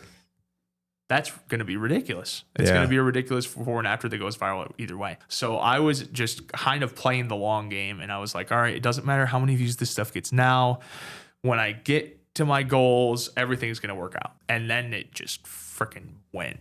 Yeah. Right. Which is so weird having this many people be a part of the journey now, because I'm still like, I've lost 200 pounds. So I'm in the thick of it. But I still have a long way to go, bro. Yeah. And having this audience so early in is really kind of weird. It feels kind of weird sometimes. Yeah. Right? Like, because I feel like I get so much, like, a lot of praise and stuff. And I'm like, dude, I'm still so fat. I don't want to let, like, the complacency and stuff creep in, because there's still so much work left to do. But I still don't want to let that stop me from, like, acknowledging what accomplishments and stuff I've made so far. Your successes. Yeah. Celebrating your successes. Celebrating the successes without falling into complacency. Yeah. Yeah. I made a video about that a few weeks ago. I think celebrating success is important too, because even if it's small successes. As long as you don't celebrate it with food. Right. As long as you don't celebrate it with peanut butter balls. You know what I mean? But yeah, like celebrating your successes, I think is important, because, you work very hard for this stuff. Well, yeah, dude. Like creating micro goals or smaller goals is huge. Like my biggest thing is like I want to get into the 530 or the 430s before the end of the year. Yeah. I don't know how realistic that is. I'm still like 450 right now, but I want to get into the 430s by the end of the year, and like trying not to think about the fact that I eventually want to be 270 pounds. You know what I mean? Yeah. Like trying not to think about that, the fact that I'm still almost 200 pounds away from where I want to be, and just trying to compartmentalize it and be like, hey, I want to reach like 10 pounds down by the end of the month or something like that. That system seems silly, but once you implement it, it makes a lot of sense. What do you think's been the most helpful for you as far as like got your weight loss journey? Like what's helped you the most? The why, the perspective shift. Because you got to realize, man, like I said, as of January, I had lost and gained back 100 pounds 3 or 4 times. Like, I've been through the thick of it. I would lose 100 pounds, something horrible in my life would happen, and I wouldn't have the mental resiliency not to allow it for me to like slip back into my old ways. Yeah. So like even one of the 3 times, like my dog died. That was my best friend for like 14 years. Oh man. And dude, I looked at my fitness pal. I was going back through the weights that I had logged over the years this week. I was like I was in like the 540s on like November 15th of that year. And then by the end of December, I was back over 600. Damn, man. After my dog died, I went back into just like old fat man shit I hadn't done in a long time. I stopped weighing myself. I stopped tracking, and I just went back into my old ways because I didn't have like the mental resilience or the determination that I have now. Yeah. Right? Like, dude, I know this sounds corny and a lot of people call me delusional for this, but like literally in January, when I made the realization that failing again, because I was back up to 624 pounds, I was back over 600 pounds for the 3rd or 4th time. Yeah. Right. When I realized that failing, it wasn't just failing me, but it was also putting the lives of my future family in jeopardy, a switch flipped. Literally. I've never been this determined about anything in my entire life. And I say that while I still lack discipline in areas and I still struggle with stuff, right? Sure. But dude, I lost 100 pounds between January and May. It's a lot. I was so sick of the cycle, and I was so sick of what I had, the up and down that I had been in, that I literally starved myself. Like, a lot of people are like, oh, the timeline doesn't make sense. How are you 624 pounds in January if you've only lost 50 pounds the last 6 months? Because I starved myself. Yeah. I literally you did the unhealthy way. I spent the first 3.5 months of this year eating 1,500 calories a day and fasting 1 day a week. Oh, wow. So I was eating 1,500 calories a day, and then I was not eating for an entire day. And I did that for like 3 or 4 months and dropped like 80 to 100 pounds by May. Jesus. So, like, yeah, it doesn't make sense that I've lost half as much weight until you consider the fact that I'm eating a lot more now and I'm being a lot more active. You know what I mean? Well, that's what your coaches have recommended, right? Because it's a healthier way to do it. Yeah, because I even go like, dude, I freak out like that I'm still 450, you know, because I wanted to be like down good into the 440s by now. And I'm like, dude, I want to lower my calories. I want to do something. I want to fast, whatever. Because I just want to see the results. Like I'm impatient. I get sick of like seeing the same numbers over and over because I'm weighing it every day now. Yeah. Which is like, it's data, which is good, but it's also like frustrating at the same time. Yeah, it's tough for when you're weighing yourself in every day because it's going to be so incremental, and then you're going to see how slow it is. I was up like 4 pounds one day, down 4 pounds the next, and it's like, what's the point? Like, I'm right back where I was 3 days ago. You know what I mean? God, man. Here I am complaining about needing to lose like 4, 5, 10 pounds, something like that. You know? That's the thing, man. Like, I'm just trying to make it sustainable. Yeah. I've never done it sustainably. I've always done the extremes. Like I told you, like the first 4 months of this year, I was starving myself. The next few months after that, I was in that guilt shame cycle, fasting, overconsumption. You know, I've been doing it in unhealthy ways this whole time, which has yielded results. I've lost a couple 100 pounds.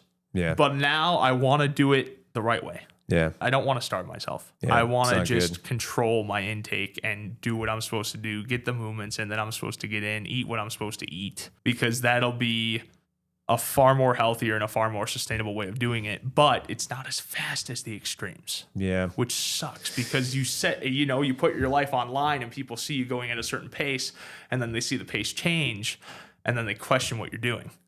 Yeah. But it's like, in reality, what I'm doing is trying to become healthier. Yeah. Even if it's not making the scale move as fast as it was. I don't know anything about Ozempic. I don't know anything about it. I know nothing about it. Yeah. I've heard people say good things about it. Mm-hmm. I've heard people say bad things about it. I literally don't know anything about it. All I know is that I've heard of people getting on it and dramatically losing drastic amounts of weight.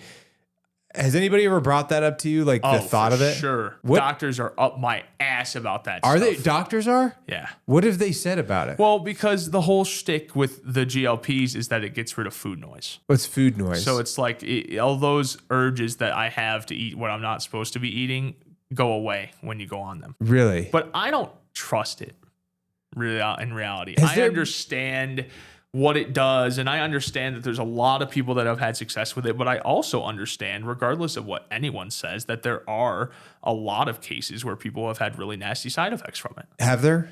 Yeah. What side effects have you heard of? Oh, dude, there's a lot of different stuff. Like a lot of crazy stuff? Like, I'm not going to get into it because I don't want people using that, like, oh, Ethan said it does this. Yeah, yeah, that's fair. So I don't really care. But I know that there are cases where people have had a lot of side effects from it. And I also know that I've lost 200 pounds without it. Without it, yeah. Could I have lost it? I'm not suggesting you take it, by the way. Could I have lost it faster? For sure. Yeah. I probably could be down into the 300s by now if I was on a GLP-1. Yeah. See, you even know that specific. I don't even know that. Like the GLP. That's what GLP? All of those meds are considered. They're called GLP-1 medications. What does that stand for? I have no freaking clue. But that's what your doctors brought up? That's the classification of like Ozempic and all of the other names that it has. They're all like that same type of med. They're all GLP-1 medications. I understand that I probably could be more consistent and I could have made more progress by now and I could have done it faster with that. Yeah. But I don't want to use it. Yeah. No, I don't blame you. Like if I have to, I don't. Like if I get to a point where 3 months from now I'm still above 400 or whatever and I'm still struggling, maybe I'll consider it. Yeah. But I've had stalls, but I haven't had any stalls or any hiccups big enough for me to want to go that route. Yeah, that's fair. And again, like I said, I'm not suggesting it at all. I know nothing about it. I just was curious. I don't know much about it either, man. Everyone's on my ass about it because I got ripped apart when I made a video saying that I don't want to be on it. Did you really? Because I even said in the video, I don't have anything against anyone who uses it. I just don't want to. People lost it. See, I don't see a problem with that. Like, if you want to do it the hard work, old fashioned way, respect that. Yeah. Like it's harder. And I know, like a lot of people, I understand a lot of people's perspective, right? A lot of people are like, oh, well, why are you making it harder for yourself on purpose? Yeah. Right? Because it would probably be easier. It would probably be easier if I went that route. Yeah. That's just the reality of the situation.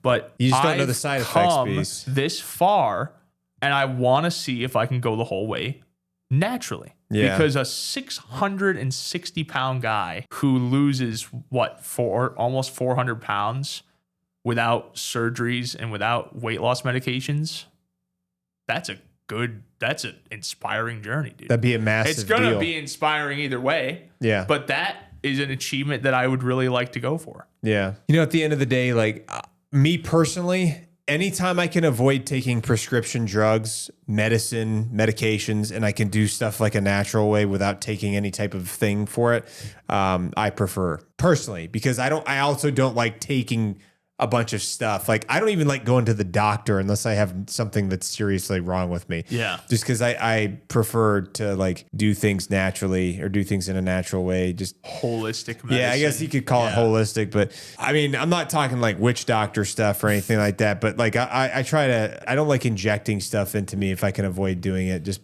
I try to do stuff like like for example, I'm 39. A lot of guys my age get on testosterone. Right? Because then you can supplement, you can burn fat faster, you boost your libido, better mindset, you're more focused, you sleep better, all these things. There's all these big benefits from it.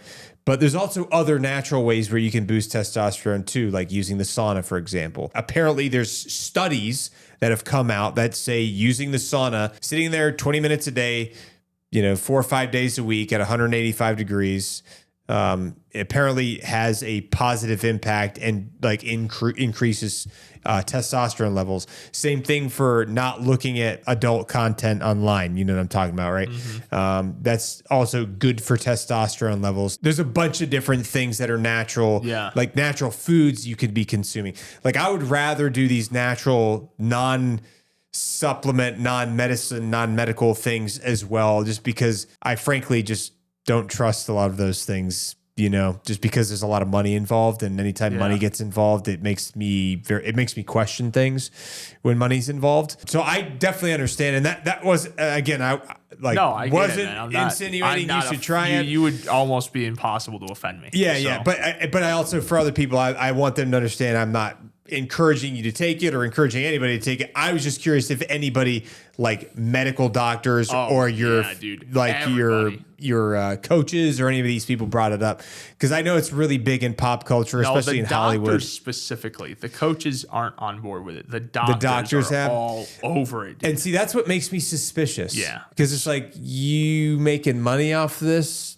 Because I know that was a big thing for a lot of pharmaceutical drugs, is doctors make money a lot of times recommending certain drugs, which I don't know. That's what I've heard from a lot of other folks that are physicians in the community. But either way, I think what you're doing is admirable. And I think doing it the hard way, while it may suck, I think will be more rewarding. Yeah. Because when you, like you said, when you lose that extra 200 pounds on top of the 200 you've already lost, what a good feeling that's going to be. Well, this is the thing about my journey too, is right, I don't even give a shit about the natural card, right? Like, I'm on a medication to fix my testosterone levels because they were in the freaking pits. And it's, literally next to none. So I have wanted to get that fixed. So I've been on enclomiphene for a couple months now, which has brought them back to normal levels. But there's a lot of people that would hear that and go, oh, he's not natural. Right, because he's using medical intervention, whatever. But like, the reality of the situation is, I'm gonna have to have a bunch of surgeries. I'm gonna have to have a surgery to have the hernia fixed, and I'm gonna have to have 4 or 5 skin removal procedures. Yeah. And I don't know if that's considered weight loss surgery, cosmetic surgery, whatever. But that in and of itself makes it, quote unquote, not natural, right? Because my doctor says I'm gonna have 50 to 60 pounds of loose skin. 50 to 60 pounds. I'm big, dude. Like, I'm very 50, big. 60 pounds. Is that like when you're down to 270, you'll have probably closer to like 320, 330. So you'll get to 320, 330, and then you get the surgery? Body fat percentage. It's not about the number. It's about like what body fat percentage you're at, I think. Okay. So are you going to get the surgery when you're like 330 or something? I'll probably try to get as close to 300 as I can. Okay. But it'll be really hard at that point to get down that much, because I'll have 50 pounds of loose skin hanging off my body. Yeah. So like, I'm already, dude, like, my arms are already flabby, and I still have a shitload of weight to lose. It's a lot of meat. Yeah. Got a lot of meat there. That's the thing. I really couldn't give a shit about like the natural card. Yeah. Right? Like, oh, doing it all natural. I think there's something to be said about getting the weight off without going the route of GLP-1s and stuff. Yeah, yeah. But at the same time, like, if I stall hard enough and I get to a point where I truly feel like I can't get it off just by using healthy habits, then I wouldn't be opposed to going that route. Do you think having coaches has helped you? For sure. How much? It depends. You know, the nutrition stuff is hard because if just like the issues that I have with food, right? Like, even like if I was able to just do exactly what they wanted me to do without messing up ever, it would be great, right? Yeah. I think more so for like just having a plan and having a sense of accountability is their biggest role. So somebody to be accountable to. Yeah. Rather other than just yourself. Mm-hmm. Because if you mess up, you feel guilty. You like do something wrong. Because you're showing it to them. Yeah. You know? If there was one tip for somebody who's overweight, who's trying to lose weight, that I would recommend more than anything, is if you can get a coach, if you can afford to get a coach, get a coach. Even if it's just somebody that's, you know, a relatively inexpensive one, because being accountable to somebody is that right there is like one of those things that helped me stay true to what I was doing when I was doing like a prep for the bodybuilding show, because I had to check in with the dude every so often. Yeah. And if I was jacking the whole thing up, well, I have to admit that I'm all jacked up. Yeah. And I don't like admitting that. You know, that's hard to do. Yep. It's a tough pride pill to swallow. You know what I'm saying? You can't hide it from them either most of the time. No, you can't, because they're gonna know. They're gonna know. You know, and even if you are lying to them, like, then you're just wasting your money. Yep. If you're lying to your coach that's giving you a plan, like, then you're just wasting your money. So it helps encourage you to be accountable. I think that's one good thing. Do you work out with anybody other than just yourself? Danny goes to the gym with me sometimes. Sometimes? So, yeah. Well, he's there most of the time, but I have like I have a coach who gives me like a workout program.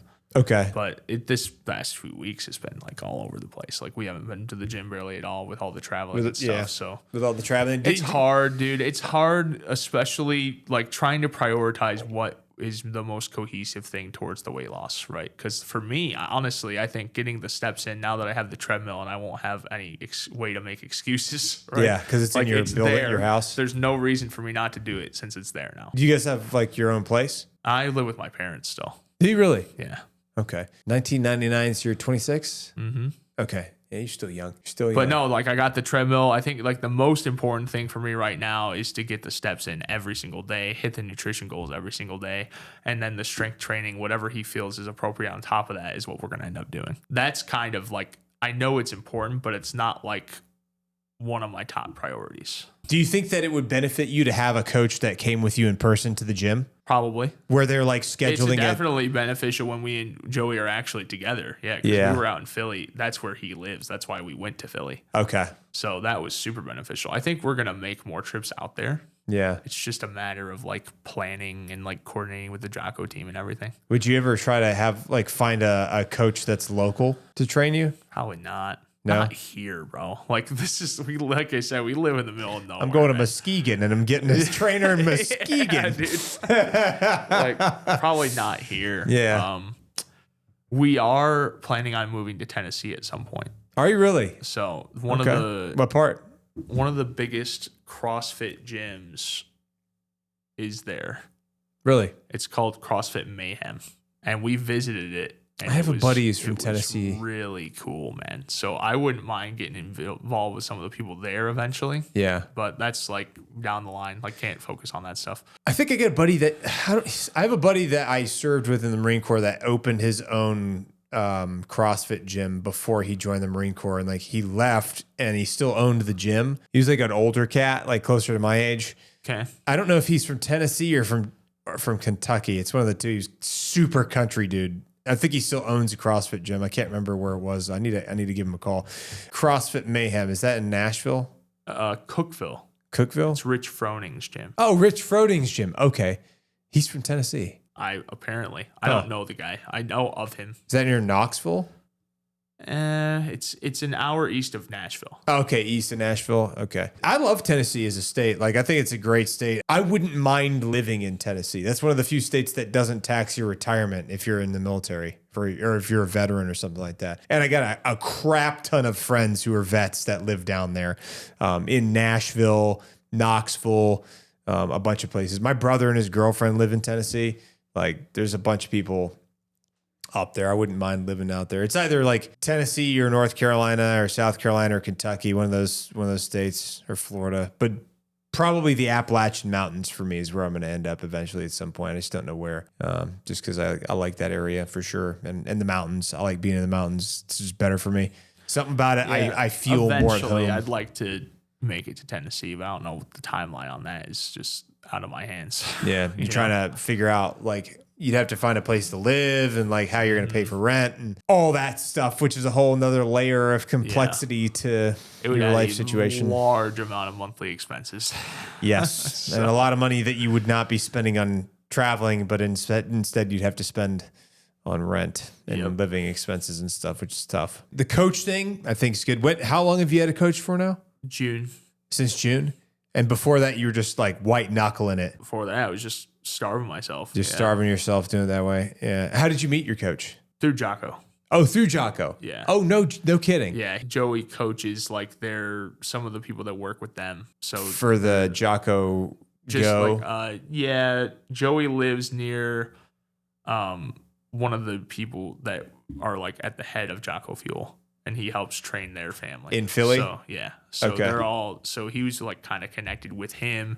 And then he's kind of part of the Jocko network. So they introduced me to him through that. Yeah. The Jocko network is quite big. Dude, there's a big, that's quite big network. Yeah. Like the Origin, Echelon Front, Jocko Fuel, all that stuff is all like intertwined. Yeah. It's a lot. He's been managing a lot of different things. I mean, I guess like when you go from doing the type of intense job that he does, you have to find something else that's equally as intense to do in post-service life. At least that's what I've seen from all the guys I know that are like all the type A personality SEALs and stuff like that I've met over the years. They all have like a lot of stuff going on. because they fill their lives with a lot to do, because they're not the type of person to just sit around and collect a retirement paycheck. But yeah, so you've had that same guy since June, and he's been helping. He's got your diet stuff for fitness stuff. Yeah, Joey does all my workouts and stuff, and then the nutrition stuff I've kind of been hopping around a little bit. You've been hopping around a little bit. Does he also do nutrition stuff? He does. Yeah, he just does. I don't think he does mine. He doesn't do mine. Would you be interested in having him do both? I don't know. Probably. I'm happy with what I'm doing right now with like the accountability that I've set up and stuff. I'm not that worried about it. Okay. I'm just more so, like I said, I'm trying to just train those habits to like actually being consistent, hitting those goals every day. Yeah. Right now is my biggest thing. I don't think it really matters who I'm working with. Yeah. Like if I hit these goals and I hit them consistently, I'm going to be moving in the right direction. You know? You're still working on trying to be consistent with hitting your macro goals and your food goals and stuff. Is that you think that's like the hardest part about the whole thing? Is that for me? Yeah, for sure. Okay. Because of all the food stuff that I've dealt with, dude. Like I'm battling 2 decades of bad habits and bad food decisions. Yeah. You know. So it's not as easy as just like do what you're told. Yeah. I wish it was, right? I don't have that level of discipline to where I can confidently say I'm going to hit this exact goal every single day. Yeah, I'm pretty consistent with food myself, except for when my wife makes cookies, because then even if I see them and I avoid them, or I'm like, I'm not eating any of those, I'm not doing it. Yeah. I'll be in my office and my wife will bring up her brand new cooked cookies and I'll be streaming. And she'll be like, eat one of these cookies on live stream. And what am I going to be like? No, get away from me while I'm live streaming. Like, there's people watching right now. I'm going to look like a jerk if I don't eat a cookie that you made for me. You know, so it's like, that's a rock in a hard place is what they call it. You know what I mean? We've talked about consistency a lot. We've talked about that, maintaining that level of self-discipline and that accountability. I think all of that stuff goes hand in hand, especially when it comes to weight loss and fitness and health and wellness. The accountability piece helps me a lot. Yeah. Having somebody to be accountable to, that was one of the most valuable parts of having a coach for me when I was prepping for my show, the one show that I did, because I need to be held accountable by somebody else. One of the things I've noticed is the biggest gains that I've ever had in the gym was when I had a consistent gym partner. That is the most successful, the strongest I've ever been was when I had gym partners to go work out with at the gym. Like right now, I'm still pretty strong. I'm not like weak. Definitely not nearly as strong as I was at my strongest. Like I did my PR for deadlift was like 530 or 525 or something like that. And then like I was able to bench 315 as a PR. I was able to squat. I think it was my squat was like PR'd at 405. You know, like I was strong, you know. Definitely can't do all of those right now at all. My knee, I'd probably blow out my knees if I tried to squat any more than 315 at this point. And then like my bench, I think I've been like, I haven't tried benching more than 285 in a long time. I think I still benched 285 the other day. I am so weak for my size. It's unfathomable. Well, that's another thing. Do you do any weight training? Yeah, I have been this year. Okay. I hadn't in the past. Keep doing that. And the reason I say that is because you're going to burn fat a lot faster because the cardio is good. Good stuff. Yeah. Keep doing the walking. That's like extremely valuable. But building muscle consumes more calories and it burns fat faster and also for a more extended period of time. It's a longevity thing too. It's a longevity thing too because it helps build structure so that way your body can support itself. Yep. So cardio burns more calories faster in a shorter period of time and over a smaller span. Building muscle burns calories for a longer period because you have to burn calories to maintain that muscle. So ultimately, that's going to be beneficial for you in the long run. I'm sure your coach and any of these people can probably tell you this stuff and probably already have at this point.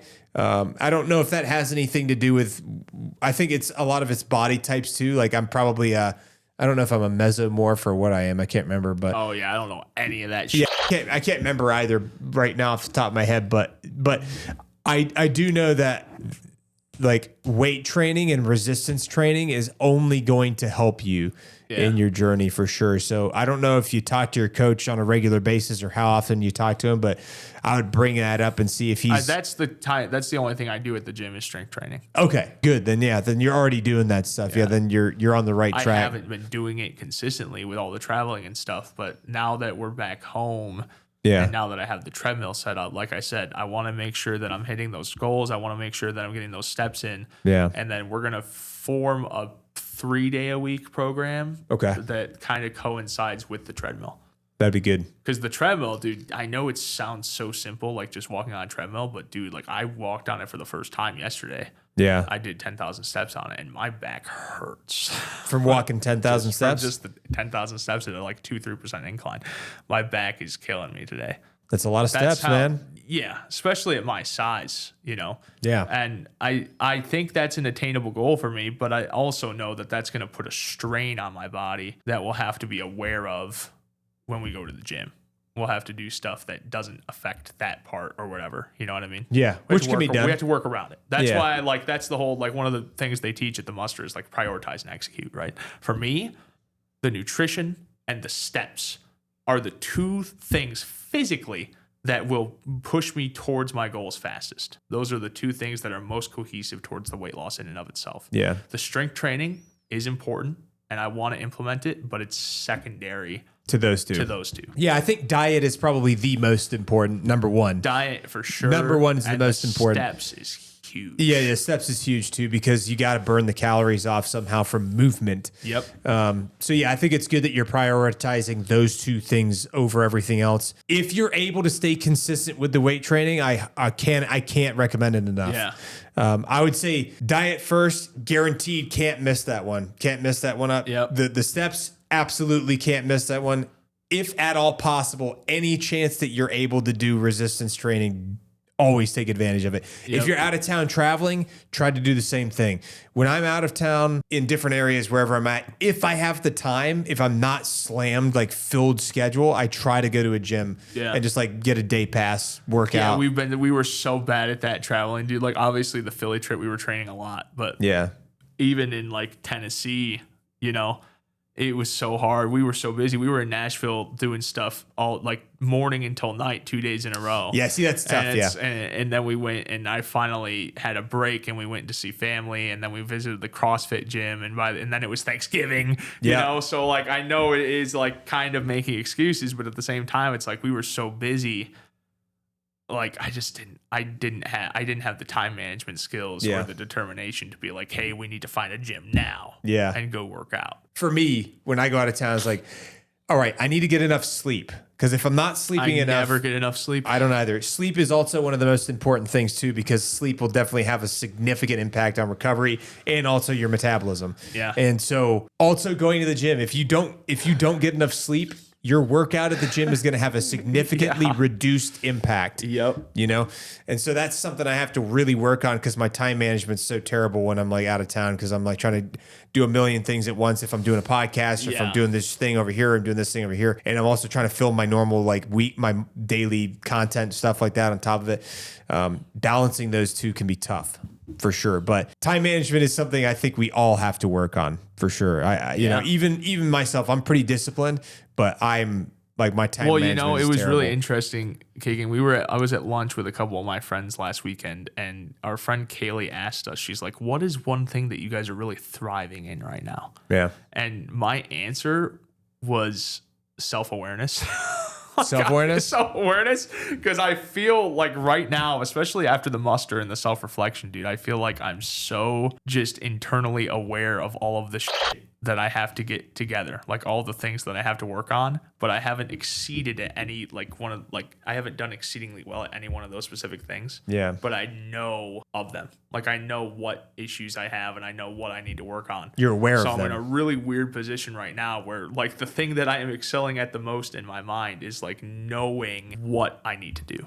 Yeah. Like I have a clearer picture now than I ever have of like the things, like I told you, like my list of priorities and everything. I have a clearer picture now than I've ever had on this journey of like what I need to be working on and what I need to be prioritizing. Well, it's like G.I. Joe, knowing is half the battle. Yeah. Which is huge. You know, I've never had that clear of a mental picture before. I've always been kind of just like trying to, scrambling, doing whatever I can to make progress, you know. Did you ever try to lose weight when you were younger, like a kid? No.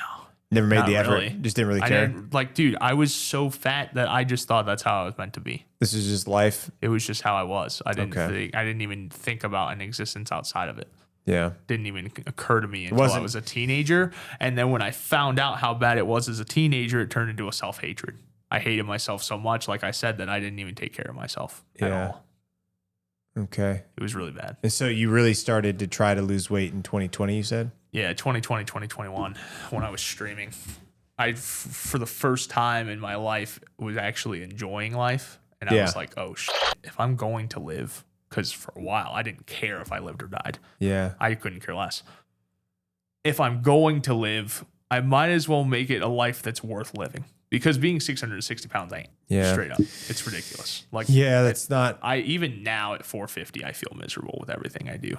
Yeah. Like it was way worse back then. So I came to the conclusion that if I was going to live and I was going to stay alive and try to live a full life, I need to make it one worth living. That's when I started trying to lose weight. And that's when that whole like up and down, up and down, up and down for years. There's a quote that I want to read you real quick. Okay, so this is from Socrates. All right. A quote that is famously attributed to Socrates is, "It is a shame for a man to grow old without seeing the beauty and strength of which his body is capable." Yeah. What he was doing is emphasizing the disgrace of neglecting one's physical potential through carelessness or things like that. And the human body can do amazing things. And a lot of us are not living up to our full potential. I'm not. I'm definitely not. I'm definitely included in that. I have so much more work I could be doing to better myself that I don't do because I do other things, or I prioritize putting time towards other things. I think we all do. We're all guilty of it. Yeah, for sure. It's a work in progress. You know, I think the key is just not quitting. I think that if you keep going, you keep fighting through it, you keep fighting for that next inch, you keep gaining an inch. Eventually, if you keep fighting for an inch every day, eventually you're going to have a mile. Yeah. You know, you just got to keep fighting. Sometimes that inch sucks, but if you keep fighting, you keep scraping along every inch, it's going to add up to a mile eventually. And that's that consistency piece, at least for me. And I do think that quote's extremely prolific because, you know, what a shame it would be for you to not learn what your body is capable of in this one life that was given to you, you know? Same for me. Like, I really appreciate strength training. I really appreciate taking care of yourself and, you know, running when you can run, walking when you can walk, crawling when you can crawl if you can't run or can't walk, you know? Like, I remember reading that a while back and thought, man, that's good, man. That's pretty profound, you know? I think what you're doing is incredibly impactful to a lot of people, I guarantee. And you know, I hope that you keep going. Yeah. Well, that's the thing, man. That's one of the dumbest things about my mind is like, I'm always so like stressed out and anxious about everything. But like, I'm at a point right now where if I don't give up and I continue to show up, I think there's a good chance that everything else just kind of falls into place. One day at a time. I think that's really what it comes down to. A lot of times we look at life as, oh man, I've got to do this for months and months and months. I have such a hard time looking at things one day at a time, dude. I've always been thinking 5 or 10 years ahead. Yeah. That's just how my mind works. That's how a lot of our minds work. I'm so worried about like the end goal and like what that family's going to look like and what the social media stuff's going to look like or what I'm going to look like, you know, and like the surgeries and all that stuff. And it's like, I shouldn't be worrying about that right now. Yeah. I should be worrying about continuing to move in a direction where I'll be able to worry about that. Yeah. You know, God, I got another quote. Hold on. No, that's fine, man. Hold on. This is another good one that I think pertains to this. It's a quote from Yoda. This is like a quote that he says when they're like doing their trading on the Dagobah, like the Dagobah planet. Okay, he's so out we're talking original. Talking about original Star Wars. Yeah, like I think it's Star Wars Episode 5, The Empire Strikes Back. 6. It's either 5 or 6. Or no, was 4 Dagobah or was 6 Dagobah? He went to the Dagobah system first in Episode 5, which is the Empire Strikes Back. Oh, and 6 in the Return of the Jedi, he goes there as well. 6 is when Yoda passes away. But okay, one of the things he says anyway when he's training, I think Luke says, "I'm ready," but he says, "Ready are you?" He says, What know you of ready? For 800 years I have trained Jedi. My own counsel will I keep on who is to be trained. A Jedi must have the deepest commitment, the most serious mind. This one a long time have I watched. All his life has he looked away to the future, to the horizon. Never his mind on where he was, what he was doing. That's really good. Yeah. You see, like that was the one I thought of. Never his mind, like always looking to the future, to the horizon. Never his mind on where he was or what he was doing. And I know it's corny quoting a freaking Yoda, but I'll never forget that one because that's a problem I've had my whole life is always looking to the future about what I'm trying to aim for, what I'm aiming, what the goal is, not what's going on right here, right in this moment, right now. And I've always had a problem with that. I know a lot of people probably do. That's like the definition of my mind. I can't even tell you how stressed and anxious I have been this year. Yeah. Like I was already like that. Right? Before social media. Me too. And then this happened and it like kind of took a magnifying glass and moved it in front of all those feelings. Yeah. So I've been like a literal ball of stress for the past 6 months, which obviously isn't cohesive towards the weight loss. Yeah. But you know, I have a really hard time just focusing on the day to day and not worrying about like the outcome. I think that is a problem that human beings have had since our existence. You know, I think that like we're always focused on the end goal. The only time I think maybe we didn't have that problem is back when we were living in caves and stuff and we were like hunter gatherers because like you're really only just focused on like where you're going to get food from that day. Yeah. But with the onset of modern civilization and the ability to go buy food from a supermarket or from a market or something like that, we have a lot more time to sit around different and think stuff and we think about different things for sure. Yeah. Because you're not like necessarily worried about how am I going to survive today. You're more like, well, I have food here. I'm worried about how am I going to survive a decade from now. And that's a fair thing to be concerned with. You know, that's a fair thing to be concerned with. That's the reality, dude. If I quit now, I probably wouldn't make it to 40. Yeah. Even after how much weight I've lost, even being this big, I probably wouldn't get past my 30s. Yeah. So I can't stop. Yeah. Can't stop, won't stop. Well, look, man, I'm glad that I was able to make this trip up here. Yeah. This has been really cool. Thank you for coming to us. Yeah. Well, dude, honestly, it's much easier for me to just come up to you guys anyway. You've been traveling a lot more than I have the past month. Yeah, we would have had to wait a while for us to make a trip to North Carolina. November, where did I go? No, I did go some places in November. I went to Idaho for a Marine Corps ball out there. But I think that was the only time I traveled in November. That was it, just that one time. Just one trip? Yeah, just one trip, which is good. But that's usually how it goes oftentimes. I can only get out of town like once or twice. I wish this past 7 weeks, it's like there's two sides to it, right? Because like I am so blessed that we're in a position to be able to do this. Yeah. But at the same time, like we've been on the road a lot. Yeah. You know, it's not easy to maintain weight and weight loss while you're traveling, let alone at my size with like the water retention and stuff. But at the same time, me and Danny are single. We don't have anyone depending on us. We don't have families. Yeah. We don't have like people at home waiting for us to get home every night. We are in a position right now where, although it may not be physically the healthiest thing to do, we can really take advantage of this period of time in our lives, you know, where we don't have anyone depending on us and we can travel and work as much as we want. Seize the day, as they say. Yeah. You know, seize the day, take advantage of the time that you've got here. And yeah, man, dude, best of luck with everything. Seriously. Yeah. You got my number. Obviously, ever need anything, I'd be happy to help in any way I can, like whatever you got going on. Yeah. We'll make a trip down there eventually. Yeah. Let me know anytime you guys are going to be in the area. And I'm sure that as you continue this journey, you're going to continue to make more friends and relationships with people that will feel the same way. I want to see you succeed because what you're doing is encouraging other people to succeed and overcome adversity, which there's a lot of people out there that are facing significant adversity, especially in regards to health and wellness and weight loss and everything like that. I'm really excited about it, man, because like if the journey's already having such an impact on people, imagine when I'm actually like put my money where my mouth is and reach the places that I tell people I want to go. Yeah.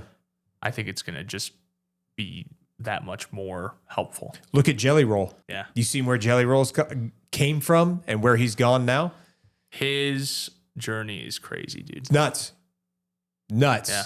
That dude used to be so overweight, he was afraid that he was going to die in his sleep. He was so overweight that he couldn't get up when he would lay on his side and his arm would fall asleep. He didn't have the strength to get himself out of bed. Like, I was listening to his Joe Rogan podcast recently, and it's like, dude, he's come a long way. And I think now he's getting into hunting, bow hunting and stuff like that. I think he recently had his felonies. Yeah, he just got pardoned. He just got pardoned by the governor, I believe, of Tennessee. Mm-hmm. And so, and he's also a member of the Grand Ole Opry now. Yeah. So he's crushing it, and he's a great influence. And I think you're just as good of an influence on people as well. I've talked with him. And have you really? Yeah, and hearing his like how he did it and like his relationship with food and stuff is really, it's pretty wild. Yeah, but isn't that inspiring for you? If he can do that, you can do it. You know, think about that. Like the way that he made you feel and the inspiration you got from him is the same inspiration that other people are getting from you. Yeah. You know, so that's crazy, man. It pays dividends, and it's beneficial to a lot of people. Probably a lot more than you ever know. That's the reality of the situation, man. Like at the end of the day, I'm in a position where not only am I able to like do what I love for a living, but it's also benefiting other people. Exactly. And that's not an easy position to get into, and it's one that I really don't want to take for granted. I think you're doing a great job. Thank you. Just stick with it, man.